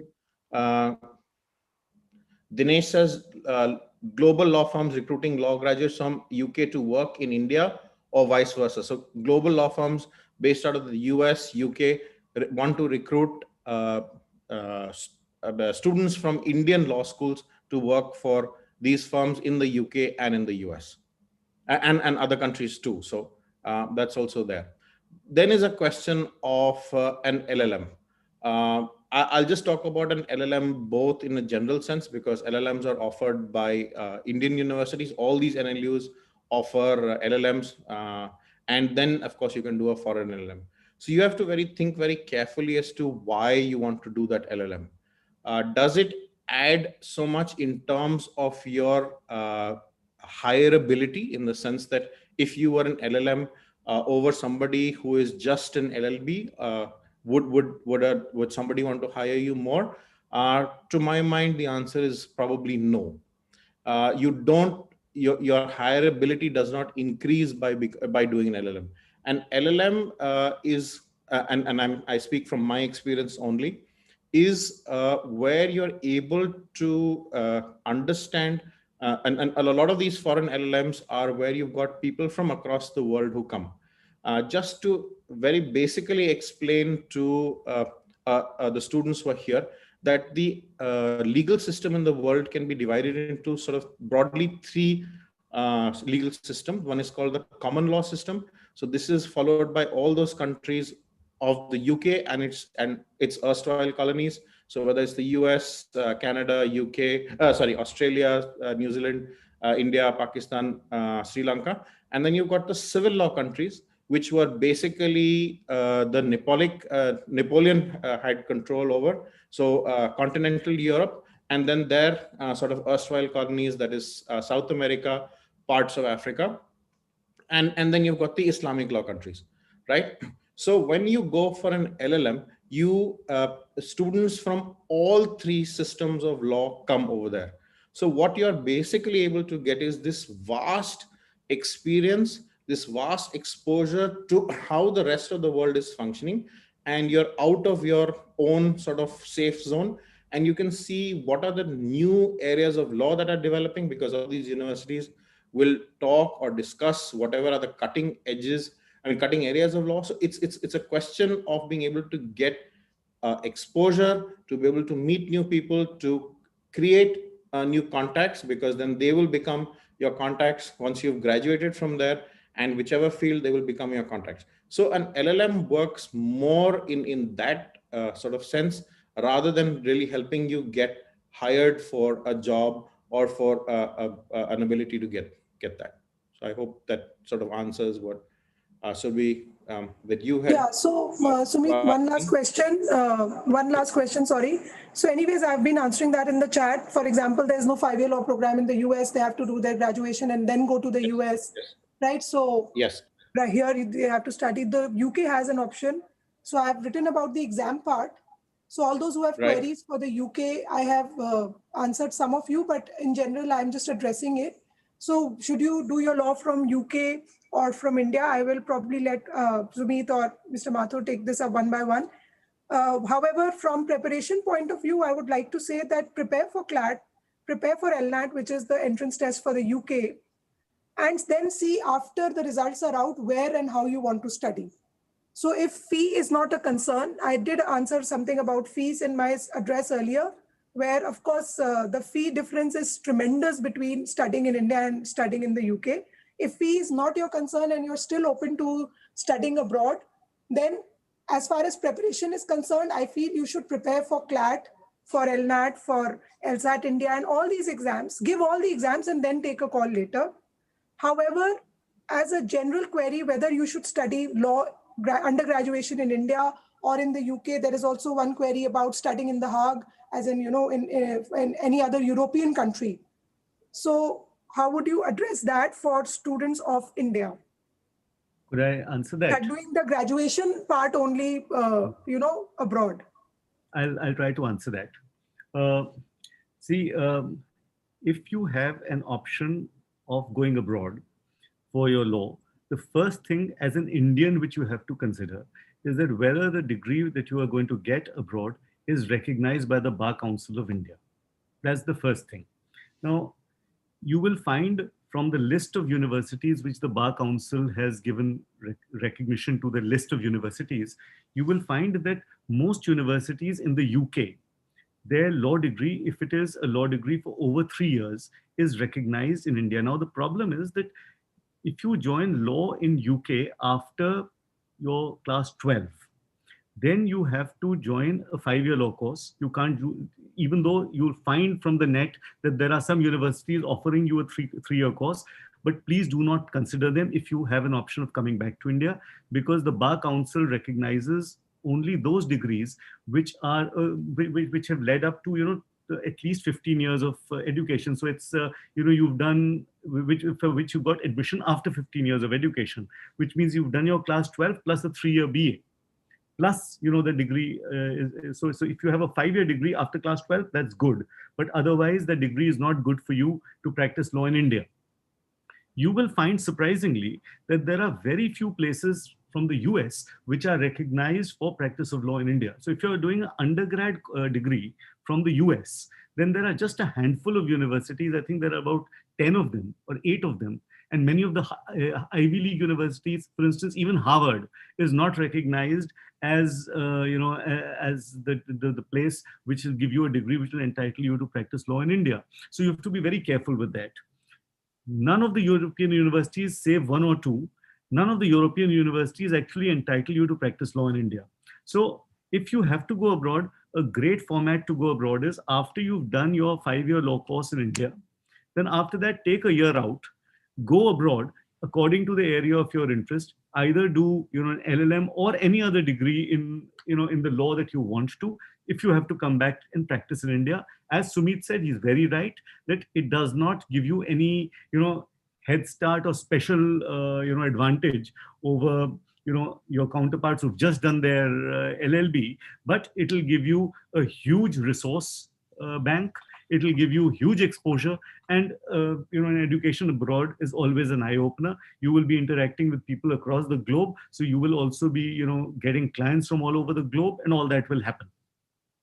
The other thing, if you're going to the UK for your undergrad, and after that undergrad you want to do your law from there as well, you can't do it. UK does not permit 2 undergrad degrees, and law after your undergrad is also treated as an undergrad program. So if you have to do law in the UK, either it is after class 12, or it is only an LLM program that you do after you've done your law in India. So you can't, do your LLM in your LLB in England after you've done your BA honors in England. You can't do that. So net advice: do your law in India. If you want and you can afford it, there are hardly any scholarships available. If you can go to the UK or the US for a year, either to do a LLM or to do some specialized course in the field of law that you like, do avail of that opportunity and then come back to India and practice. Second, if you want to practice in the US or you want to practice in the UK, then you can go there right away after class 12, do your 5-year course. In UK, there is a very stringent requirement for clearing various exams before you are entitled to actually practice law. In the US, after you go there, it is a state-wise thing. You go and study your law there. After that, you can get a job in a US law firm, and you can, they recognize qualifications state-wise. So you'll have to actually find out which state your university is in, whether your degree is recognized, etc. And you can get enrolled as a lawyer there. But if you have to come back to India, you have to do your law, a 5-year law course from wherever you go, or you have to do a 3-year course on law after you've done your undergrad. That would be it. And I'd be good to, I'll be okay with answering questions on this whenever you guys want to. So there's one little question here, which I thought, if you allow me, I'll take up, because it's a unique question. It says, how do army law schools and army law work? So yes, I was about to ask that question. Okay. So can you tell them about the army law schools and JAG branch? That was the question. That 3-4 questions were there. Sure. So as I understand it, all army law schools, especially because I have a little bit of experience with in Army Institute of Law, Mohali, they are like regular law schools. They teach law like any other law school. Army law, on the other hand, is a little different. Once you've graduated, you will have to give an examination to be able to qualify for JAG. Once you are part of the JAG, that is the Judge Advocate General, then you will deal with cases relating to military law, which is of the 3 branches, that is under the Army Act, the Air Force Act, and the Navy Act, and any issues relating to that, whether it is service related, which means doing with the promotions or things like that, or if there is any misconduct, which is basically called their court-martial, etc. And Mr. Mathur, if you'd like to just add anything to that, or if I've got that correct. Just see what has happened is a few years ago they've started with the Armed Forces Tribunal. Now all service matters of the army go to the Armed Forces Tribunal. People from the JAG branch represent the army before this tribunal, and they are the people who deal not only with the service matters of army personnel, but also land laws in the cantonment. They advise the army, and there are regular channels of promotion within the JAG branch. So you go up as high as, I think, Major General, because the head of the JAG branch, I remember till a few years ago, was the head of the JAG branch was a Major General, and it's a great job. You are actually a lawyer for the army. You're actually a lawyer, in-house lawyer for the army. You're conducting court-martials, etc. You are advising the army on cantonment laws. You are advising army on land laws within the cantonment, and so on and so forth. Now, with the Armed Forces Tribunal having been set up, a lot of these civil matters, the lot of matters of the army relating to their service, which were earlier coming to the High Court, now those matters go directly to the Armed Forces Tribunal, and from there the appeal goes straight to the Supreme Court. So a lot of lawyers have opted to practice there in the Armed Forces Tribunal, and there is, a regular bar there, which is, a very, very well-equipped bar. There are good lawyers who are practicing there. And the JAG branch is recruiting lawyers to appear before the Armed Forces Tribunal as well. So that's another area where lawyers are going, and it's a great life. If you're in the JAG branch, you have all the advantages of being in the army. You get to live in the cantonment, you get to avail of all army facilities, you have a great life, you join clubs, and it's a life of an army person, and yet you're a lawyer because you are you're dealing with law all the time. So that's the JAG branch for you. It's a great job. Yes, and preparation for the Army Institute of Law exam, which happens May end or June beginning, sometime mostly in June, is the same as CLAT and ALET. And for LSAT also, the preparation is the same. The only difference is some subjects are asked in some papers and some are not. For example, maths is not asked in symbiosis. LSAT, LNAT for the UK do not have any maths or GK in their papers as well. So basic subjects of reasoning and English are similar, right? And as far as your preparation is concerned, all your material books will be provided to you by Clat Possible. You don't have to look for books anywhere. So when you join our courses, you get the entire material, which I showed you in my speech. Thank you so much for your times, Mr. Mathur and Mr. Malik. Thank you so much. In fact, I think most of the students have been writing here and in Q&A that it's a very, very informative session, and they really like this format and how you addressed all the areas. So thank you so much. And I would request all our participants to also put in a word of thanks for the first panel. And we will invite our second panel immediately now with Shivangi and Anand. Thank you so much for your time. Thanks. I wish we were meeting offline and I could offer you lunch after this. Oh, yes. Great. We'll take you up. Thank We'll you, take you up after this is over. Yes, so your lunch is due. Thank you. Thanks a lot. Thank you for having me. Wonderful talking to all of you. See you guys. All the best to everybody. Bye. Bye. Yes, all the very best to all the students. Yeah.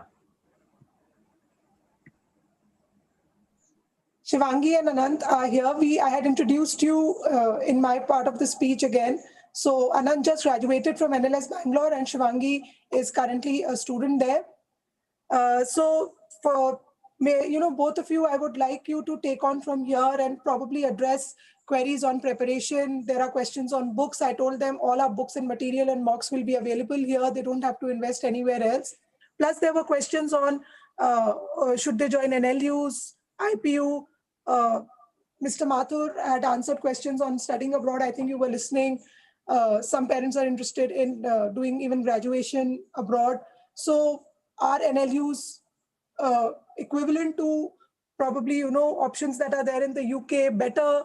What advantages are there? So, these are a whole variety of questions you can take up, but especially about the preparation part, which I feel is similar for all exams, which they should take up and then maybe decide later where they want to go. So, and of course, there are questions on life in NLUs. Yeah, I think having prepared or being closer to the exam, I think Shivangi can take the preparation question right now. Yeah, sure. It's been 6 years since I've done that, so over to you. Yeah. Okay. Can you hear me? Am I audible? Okay. So before I talk about preparation, I think very important question: why should you prepare, and why there's a distinction between, a lot of you asked, is that can you join another private college or can you join colleges other than NLUs? Yes, there are a lot of colleges that offer the courses that you would want to pursue, the BA LLB courses.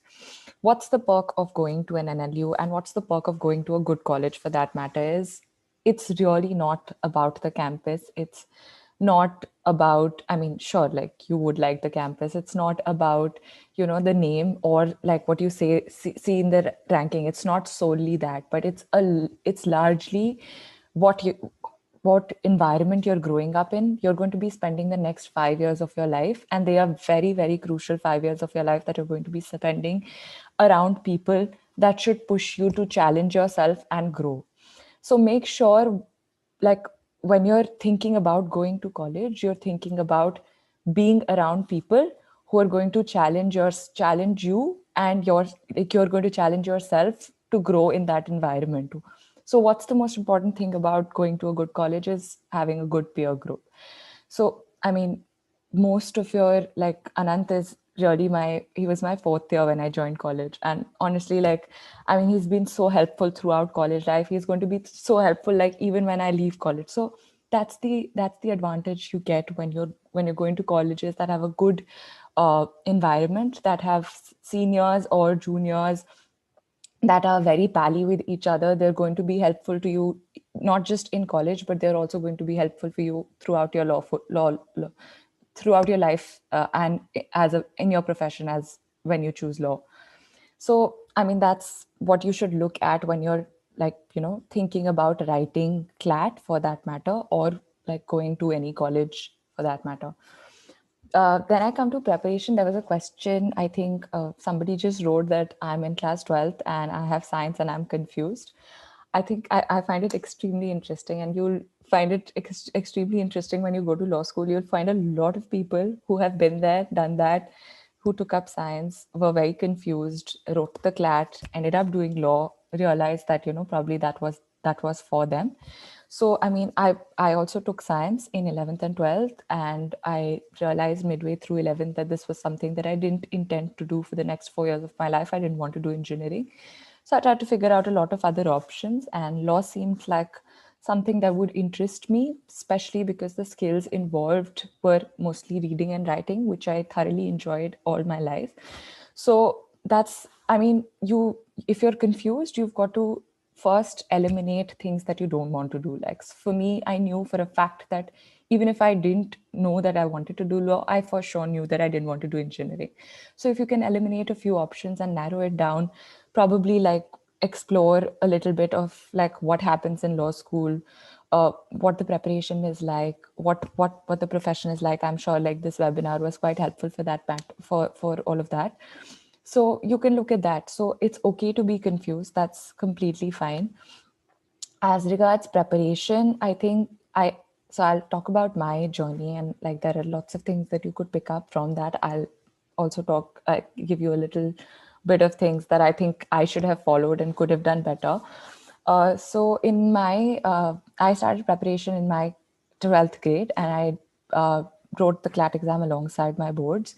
So my focus when I started, like when I made up my mind that I wanted to go to a law school, was really like I had my priorities set, that I knew that boards is going to take a back seat for me, and I mean CLAT is going to be my only priority.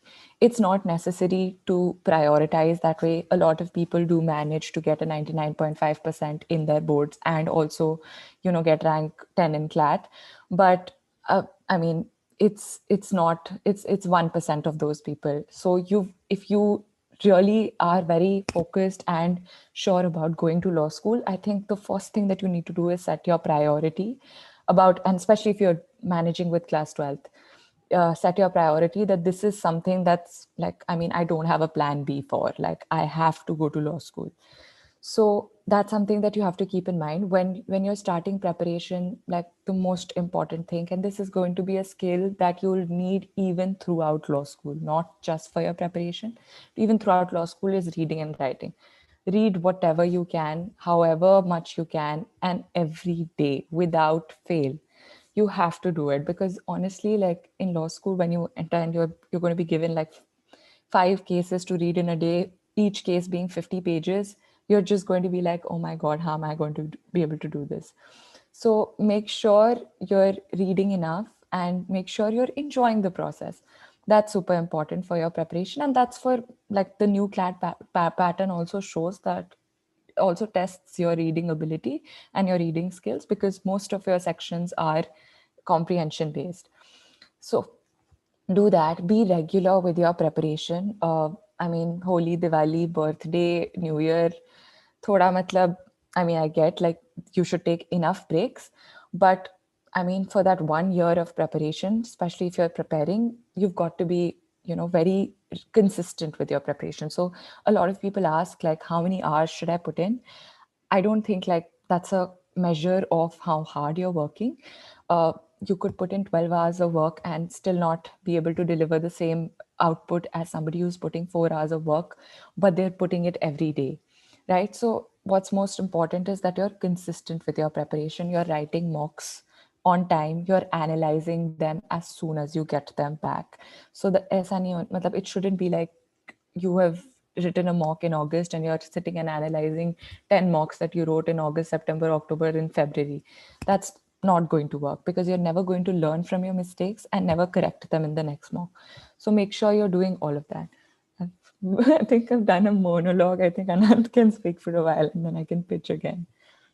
Yeah, sure. So, yeah, on the top, on where Shivangi left off on the topic of mocks. So, this is something that both us and a lot of the other students that we've talked to, other batchmates, juniors, seniors, everyone we've talked to has had that consistency with having done a lot of mocks. Okay, and this is where CP for me personally was very helpful because they have a huge bank.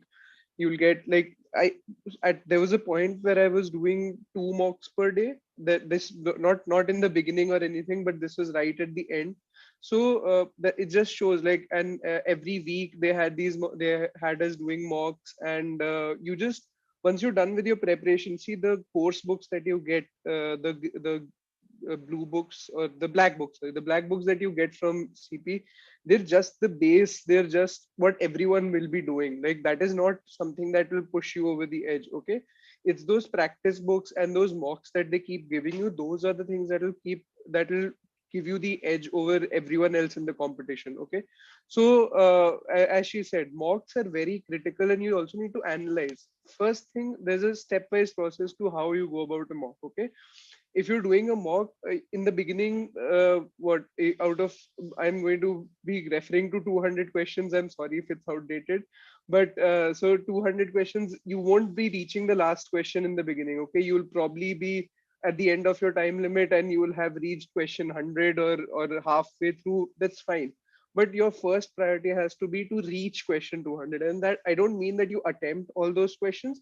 You read through the entire paper. You should know, and that gives you the knowledge. It's where you start off, where you know which question to skip. Okay, this question I do not know, I will probably not find out the answer to, so I should just skip over.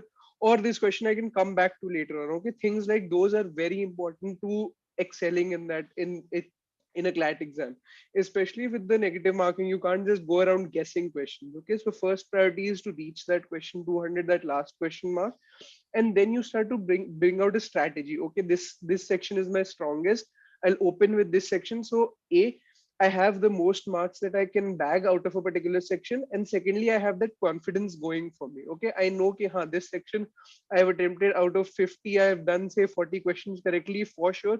So I know I have that confidence going for me ki, theek hai, now this paper I can easily attempt. Okay, then once you've done that mock, once you've done those strategizations, keep testing them. Keep thinking, okay, if maybe I do this section first, will I be able to go faster? Will that affect my timing anyhow? Or will I see at the end of the paper, if you have say 5 minutes, 10 minutes to go back to your entire paper? Okay, that's what clinched it for me. I completed my paper, my actual CAT paper. I think I did it in 5 minutes or 10 minutes to spare. And I went back through my entire 200 questions and I actually revised each of them. And that's what sort of, those silly errors, those errors that you just can't believe after that you've made those errors. Those are the ones that will take you from say NLS to Nalsar or even NUJS or even lower colleges. That happens. Okay. So you've got to make those, you've got to take those things into account. And as you keep doing mocks, your speed will increase. Keep referring to like your past mocks, keep understanding where you made those errors. Was it a calculation error? Did you read a word wrong? Did you go wrong on a can or a can't or something on those lines? Okay, so make sure you analyze your mocks. As she said, make sure you analyze your mocks right after you do them, so that it's fresh in your mind and you keep noting what's your errors. If you can't understand particular questions, always reach out to the faculty, always reach out to the teachers at Clat Possible. They'll help you out. They're there for that. Okay. Now, going back to what she said about law schools. Okay. See, it's apart from your peer group and the people you'll also be spending. I've seen a lot of questions about placements, and I'm sure that's a thought on each of your mind. Like you're spending a lot of money on, even on preparation, and even for going down the line in college, you're spending a lot of money living outside, like living in college, spending the money in college, and all those things. What's the return you get? So that's the thing. The higher your law school on the ranking, the easier it is for you to get placed after that. Okay, that if you're in NLS or in Nalsar, you'll have that. I personally will have a easier time getting placed, or even Shivangi, you'll have a better opportunity of getting placed at those higher law or those tier one law firms. And even she has that opportunity to go to tier two law firms and demand a job, and they'll actually provide her with one, because she has that caliber and she has that backing for her. Okay, if you have that tag, that will help you get a job that much easier. So your efforts right now in these 2 years, in these 1 year or 2 years, will actually help you 5 years, 7 years down the line when you're actually sitting for placement. And that sort of that's I've had conversations with people from other colleges, from people who are doing from private law schools, and from even from who've done their graduation from DU and then gone on to study at law fac. And though they have that sort of a thing ki, हाँ, यार, you guys have it easy because people come to you for placements. And that's also true for a lot for a law like for a large chunk of the employers. They'll come to you for campus placements and they'll pick you up and take you. And they'll give you very good packages like 12 to 16 lakhs easily. They'll give you in that ballpark figure. So if that's what you're looking for, right now is the time to put in the effort and to put in that hard hour, and then get out with a good job. Okay, so that's that. It might not seem to pay off like immediately. You might go to law school and feel like, oh, I'm in this huge crowd of people who are just the same as me. But 5 years down the line, you'll realize what the difference that it makes. And preparation wise, yeah, so I saw a question about a person in class 11 and taking maths and your subjects in class 11th. As Shivangi said, it didn't matter it doesn't matter for a lot of people. You'll see a lot of people who have taken science and have even decided at the end of their boards, done a 40-day crash course and then gotten through to a very good law school. That's also possible. I wouldn't suggest it. So if you've decided that you're going to do law, always take subjects that drive you, like that make it easier, that make that process easier for you.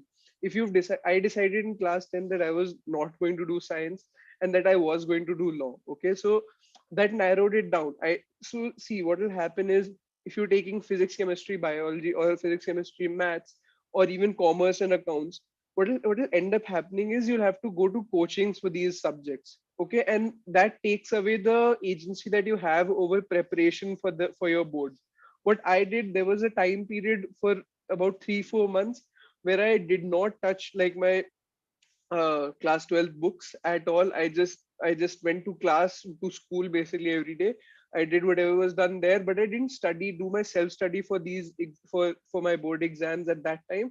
I focused primarily on Clat, on getting my course books done, on getting getting started on my mocks and all those that process. And that might work for you, might not work for you. That's fine. But the thing is, you need to have a very devoted timetable. You need to have a fixed schedule. You can't wake up in the morning and start to think, okay, will I do Clat today, or will I study history, or will I study commerce or accounts? So you need to keep that in mind. Okay, and coming back to the agency point, with commerce or science, that's a bit tough to do. I can understand that self study in these subjects is a bit tough, but with history or with political science, that's a fair bit easier to go on with. I'm not saying that you're at a disadvantage if you've already taken commerce, or if you've already taken any of these subjects, but it's going to be helpful if you have that much more time that you can devote to Clat, or if you have that much more free time that you can put towards your Clat studies. Even with science and commerce, you just need to have that fixed timetable. You just need to fix a time, like say 2 hours every day, where you're studying for Clat, as she said, consistently every day. You can't have a period of 1 week or 2 weeks where you've just gone कि हाँ ठीक है Clat छोड़ दिया, because it's a lot about practice. It will come down to how much you've practiced and how efficiently you're giving the exam. At the end of the day, that is what will make the difference. And you'll have to have that practice going for you. You'll have to have that flow going for you. Ki the exam should just seem like second nature when you're actually attempting it. So that's the aim. You should give so many mocks that the exam at the end of the day feels like another mock that you're giving.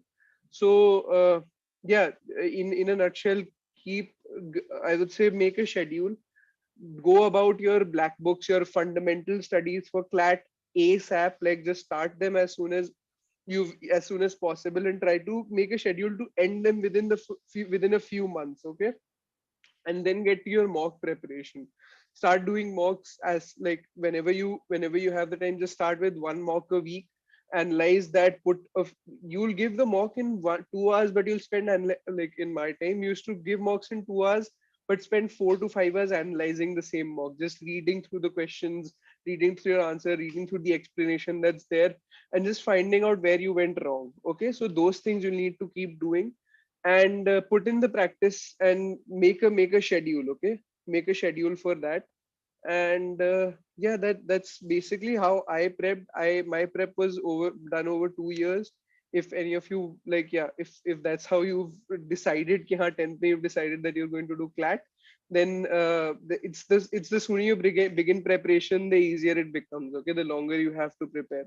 So just keep at it. Okay, don't let up. Don't think ki, theek hai, I can go away for a month or two, or just do something else for a month and come back and catch up at the same point. You'll have to put in time every month, every week, every day, and keep preparing. So if about GK, someone's asking what about GK? Okay, you'll have to prepare. There's no short form to GK. There's no shortcut to GK. Even in my time, we there was no like ki, you just pick up a month before Clat and you just do your GK. That's not how it went down. We had to do it every week, every month, and just keep at it again and again till it got hammered home. So yeah, I if just want, Shivangi has anything to add yeah, to that. I just wanted to answer one question. Someone's asked whether you require coaching for preparing for CLAT. So honestly, I mean, the courses that you have, like the subjects that you have and the kind of paper that is there, does not necessarily require for you to go to a coaching, but the entire point of the exam is, I mean, it's really not just whether you're able to solve the problem. And unfortunately, it is such that whether you're able to solve that particular problem, fortunately or unfortunately, in that particular time frame, and better than people who are also writing the exam.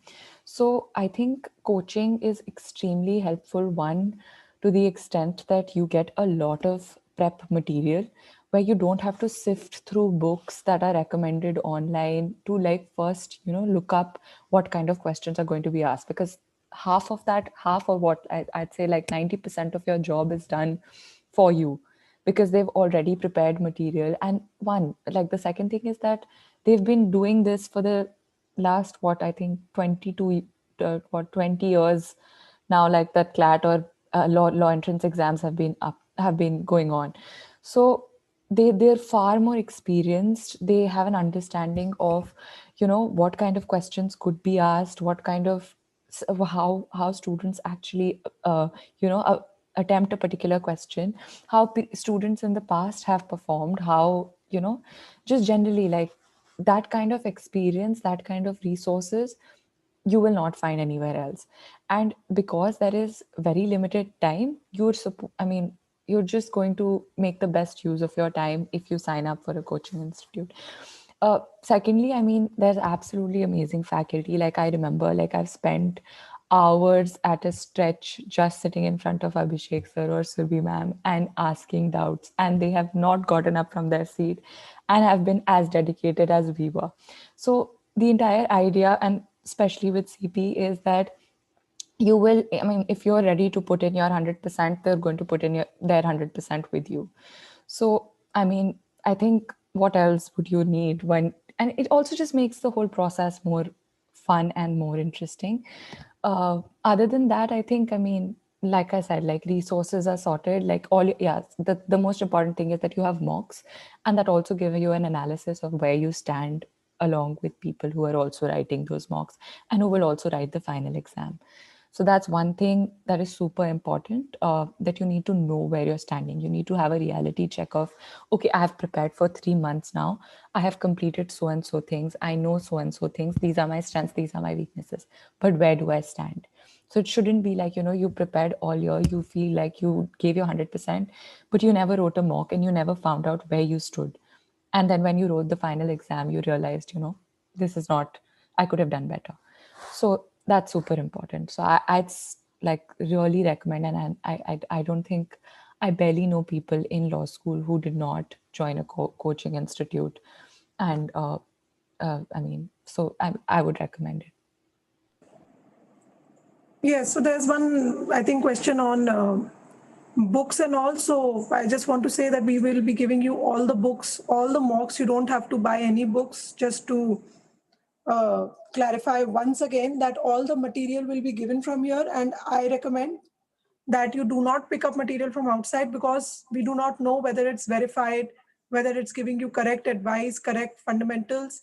Because here we verify everything that we teach you, everything is 100% accurate, and there is no doubt in the quality of material that you will be getting from here or the mocks. What I do not recommend is buying anything from outside because it has Clat written on it, because it could be wrong information, it could be wrong fundamentals, and it could confuse you. So when should you start preparing? For your information, Shivangi was in the 1-year program, but Anant was in the 2-year program. So it is entirely up to you. And we have results from different batches. 1-year program students also give results. 2-year program students definitely give results. Crash course also we have results. So it is up to you. If you have decided now, I don't think you should wait. Anant had decided, I think, from class 9th, 10th. I remember he was a debater. I met him in his school in class 9th when he was the debater, and he won also in one of our events. So Shivangi, on the other hand, was dabbling with science. It was only after 1 year that she decided that she had to prepare and give Clat. So I think the moment you decide, you should, get on with it. If you are in a city where we are not there, Amrit, you can get all our material. We courier you the entire books, everything, right? As currently we don't have a center in Gurgaon, but we plan a center as soon as lockdown is over, right? But your nearest center for you would be the Connaught Place Center. So I think we are pretty much at the point in time where we are getting queries for centers and everything. So please, right now anyways, for the next 4-5 months, all classes will be online. So please join the online classes. You will get your entire material. Doubt sessions are available online. One-on-one option is available. One-on-one tutoring is available. So all of this, I think Karan will be able to share the details with you. And everything, all hard copy material will be couriered to you if you are not in a city where our centers are there, right? There is no center in Greater Noida, but we have a center in Noida. So Karan, you can probably share the list of all our centers, and I think it's time that Karan takes over for all the fee and etc. Thank you so much, Shivangi and Anant. In fact, if you feel the need to contact them anytime, you can let us know. The good news is they are not in college just now because of the pandemic. That doesn't mean they're free the whole day, but yes, whenever we request them, they do take out time and talk to all our students. So as soon as you come for our demo classes and as soon as you join us, we will again hold a session with with Shivangi and with Anand, and they can tell you how to plan your day, prepare. So in a smaller group, that will be a much better session to hold, because it's a very big group right now because of because it's an open webinar. So once you join the classes, I will request them to once again come in. They will help you make a good timetable and something which worked for them.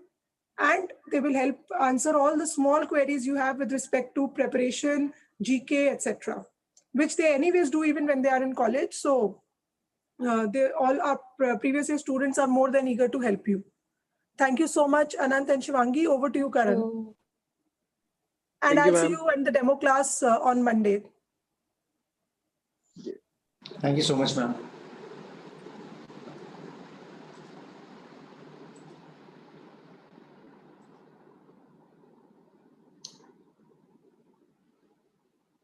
Hi, everyone. I'm going to talk about all the courses that we have. I mean, as if now during the lockdown and once the lockdown is lifted. So at the starting of the session, we have taken a poll wherein we wanted to know which class you are in. So a lot of kids were in class 11. There were kids from class 12. There are kids who have who are going to write their board exam right now, and they are probably going to take a drop and write Clat in 2022. So we have multiple batches available based on your class, based on your batch. So the first batch that we have is Breeze Weekend Program. This batch is ideal for the student who are in class 12th right now, and you want to prepare and go for Clat 2022. So this batch we do classes in the weekend, Saturday and Sunday. All the fee related queries and everything I'm going to take up at the end of the session. Don't worry. I'm going to first give you the program details, various courses that are available, and I'm going to talk about that fees of that particular batch. Don't worry. So for 1 year batch, we have this weekend program for the 12th going kids, wherein we do classes in the weekend, Saturday and Sunday. Saturday, it's a 2-hour class. Sunday, it's a 4-hour class. Now the new batch is going to start on 5th, wherein Saturday the timing is 5 to 7, Sunday timing is 10 to 2. All the study material which is required for preparation, as I said, and as ma'am was suggesting, that we'll give it to you. Theory book, practice book will be given to you in hard copy. All the classes that you will attend online, you'll get lecture sheet.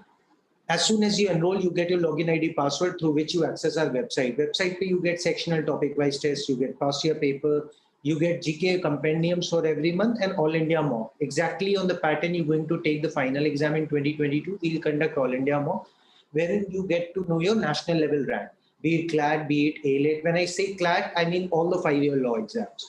How do you get your national level rank? Because Clat Possible is the only national level rank which prepares a student nationally and only for law.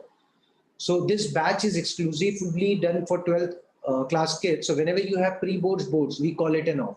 And once you are done with your board exam, board generally gets over in the month of March and Clat happens in the month of May.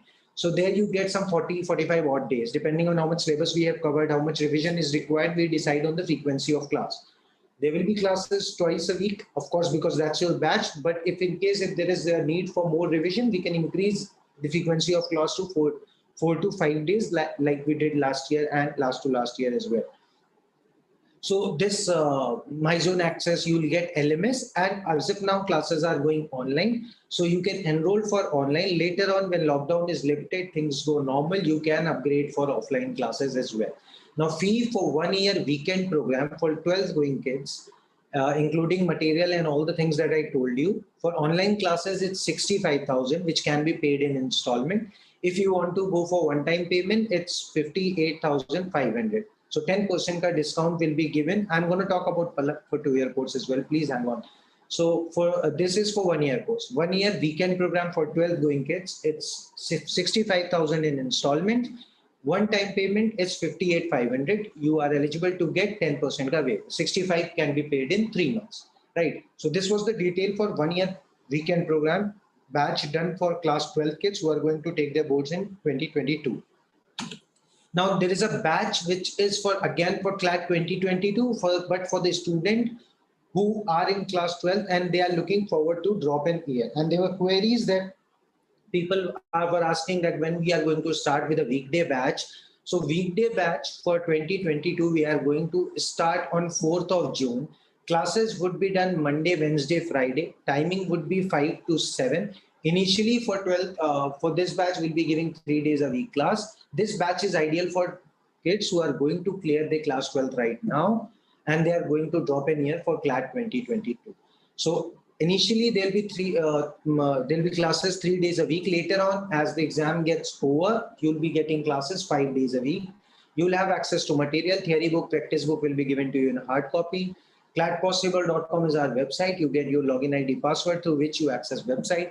Classes would be done 5 days a week later on and 2 hours every day. The first batch that we are going to start for this will be thrice a week, Monday, Wednesday, Friday. Batch date is 4th June. And fee for online classes, including material, test series, everything is 85,000 if you want to go for one-time payment. If you want to go for installment, it's 95,000. Now, irrespective of which batch you want to join, 1 year weekend, 1 year dropper, or 2 year, you will get an access to LMS, which ma'am has told you, right? The new learning management system that we have implemented. So this is the batch for students who are going to clear their class 12 right now, and they are going to drop in here for Clat 2022, right? Now there is a batch for 2 years. I mean, like the student who have cleared their class 10th or got their exams got cancelled and they got promoted to class 11. So for 2 years, we again do classes in the weekend, Saturday and Sunday. New batch is going to start on 5th of June. Class timing on Saturday would be 5 to 7. Class timing on Sunday would be 10 to 2. All the material again will be given to you in hard copy. Theory book, practice book is in hard copy. Online classes, you get sheet, which will be given online, of course. You get access to MyZone. You get access to LMS. And later on, when things go normal, you can upgrade for offline class as well. Now, fee for 2 year online classes is 1,20,000. If someone wants to make payment in installment, if somebody wants to make payment in one time, you get one time में 10% का discount.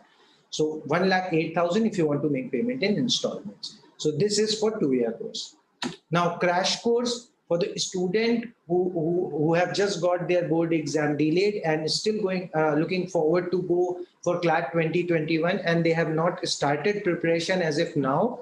So they can join our crash course. New batch is going to start on 2nd of June, wherein we'll be giving classes Monday to Friday, 5 days a week. Timing for these classes would be 4 to 8. So classes will be done 5 days a week, 4 hours every day. Again, theory book, practice book will be given to you in hard copy. Class sheets will be given online. All India mocks are included. MyZone access is included. LMS is included. And you get material and way. Fee for crash course is 30,000. And if you want to make payment in one time, you get 4,000 ka discount. One time it's 26,000. Now somebody is asking me to repeat the fee for 2 year course. Fee for 2 year course is 1,20,000 if you want to make payment in installment. 2 year online classes including material and test series. One time you get 1,08,000. Now this is the classroom, our library, our lab. Once you upgrade for offline classes, this is what you're going to get when you'll be coming for the centers. And this is LMS, which ma'am has already explained, wherein you get your desired specific plan for you. Now, this is the faculty member who will be taking your classes, Dr. Sulbi, who just interacted with you, Abhishek, who is going to take your legal demo class, Satyam sir, who is the chairman of the company, he takes a couple of classes for maths and DI, Shruti ma'am. Then we have Saurabh Kabra, who's a civil service aspirant, qualified means couple of times, and he's currently taking GK classes. Tarun sir, who is a 100 percentile getter in CAT, he's been mentoring from past 18 years. So these are the guys who will be taking your classes when you are on board with Clat. This is the material. So black books are meant for theory. Purple books and are meant for practice. So once you enroll these books, you will get in hard copy. These are the batch details, beta. Crash course going to start on 2nd of June. Classes Monday to Friday, timing 4 to 8. For Clat 2022 weekday dropper batch is going to start on 4th of June. Classes would be Monday, Wednesday, Friday. Timing would be 5 to 7 in the evening. And later on, this class frequency will increase to 5 days a week. Right now, it's 3 days a week. For weekend program, 1 year, 2 year batch is going to start on 5th of June. That is Saturday. Timing would be 5 to 7 in the evening and Sunday 10 to 2. Now, demo class is going to be done tomorrow and day after. Timing for tomorrow would be 4 to 5 in the evening. Day after, again 4 to 5. Tomorrow you have English and CR doubt session will be taken by Dr. Sulbi, who has just interacted with you guys. And then first we are doing legal class, which will be done by Abhishek, who's a National Law University graduate. He has been training here past 8 years. I'm going to spam the link for demo classes in the chat box. So all those who want to register for demo class can register from the link I'm going to send in the chat box. And now all the queries that you might have been asking and have got unanswered regarding batch details and everything, please post them in the chat box. I'll answer one by one. Please post all your queries in the chat box. Don't post in Q&A because I'm accessing chat box now.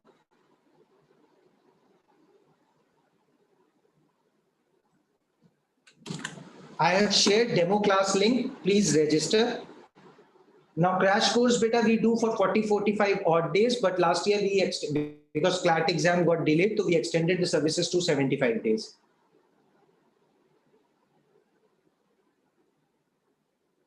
Beta, weekend ka fee 65,000. If you want to make payment in installment, if you want to go for lump sum payment, is 58,500. Yes, if you only want to buy material, yes, we do correspondence course. Details are available on the website. There is one course named as Summons Plus, wherein you get theory book, you get practice book, you get GK compendiums for every month and all India more.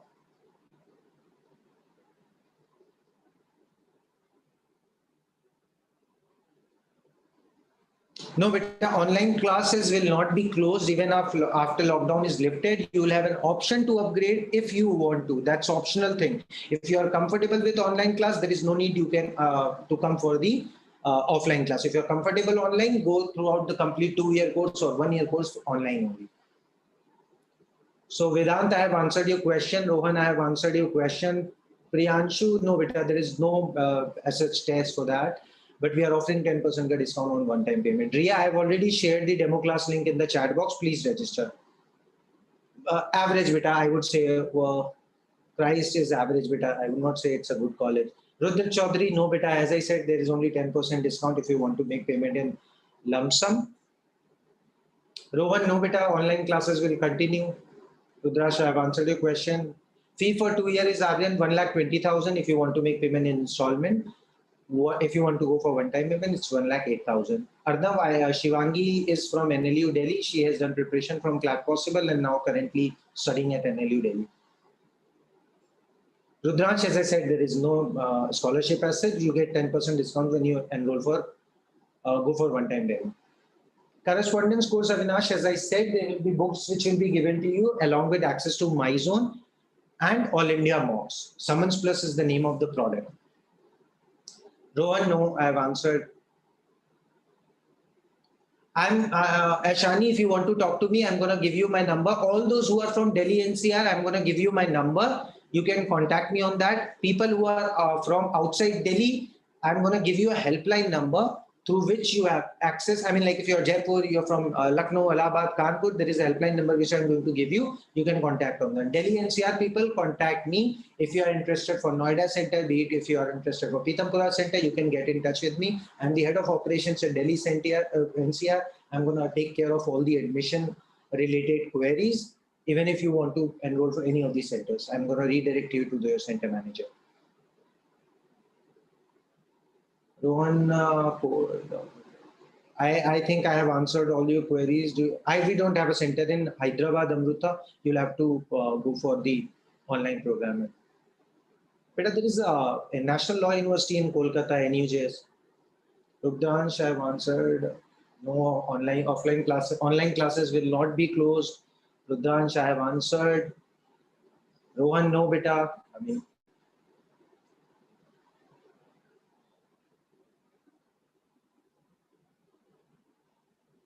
Vedant, weekday mein classes are being done Monday, Wednesday, Friday. Timing would be 5 to 7 as if now. Later on, when your 12th board exam gets over, classes frequency will be increased to 5 days a week. Fee for 1 year weekday program is 85,000 for online classes. If you want to make payment in one time, installment may it's 95,000.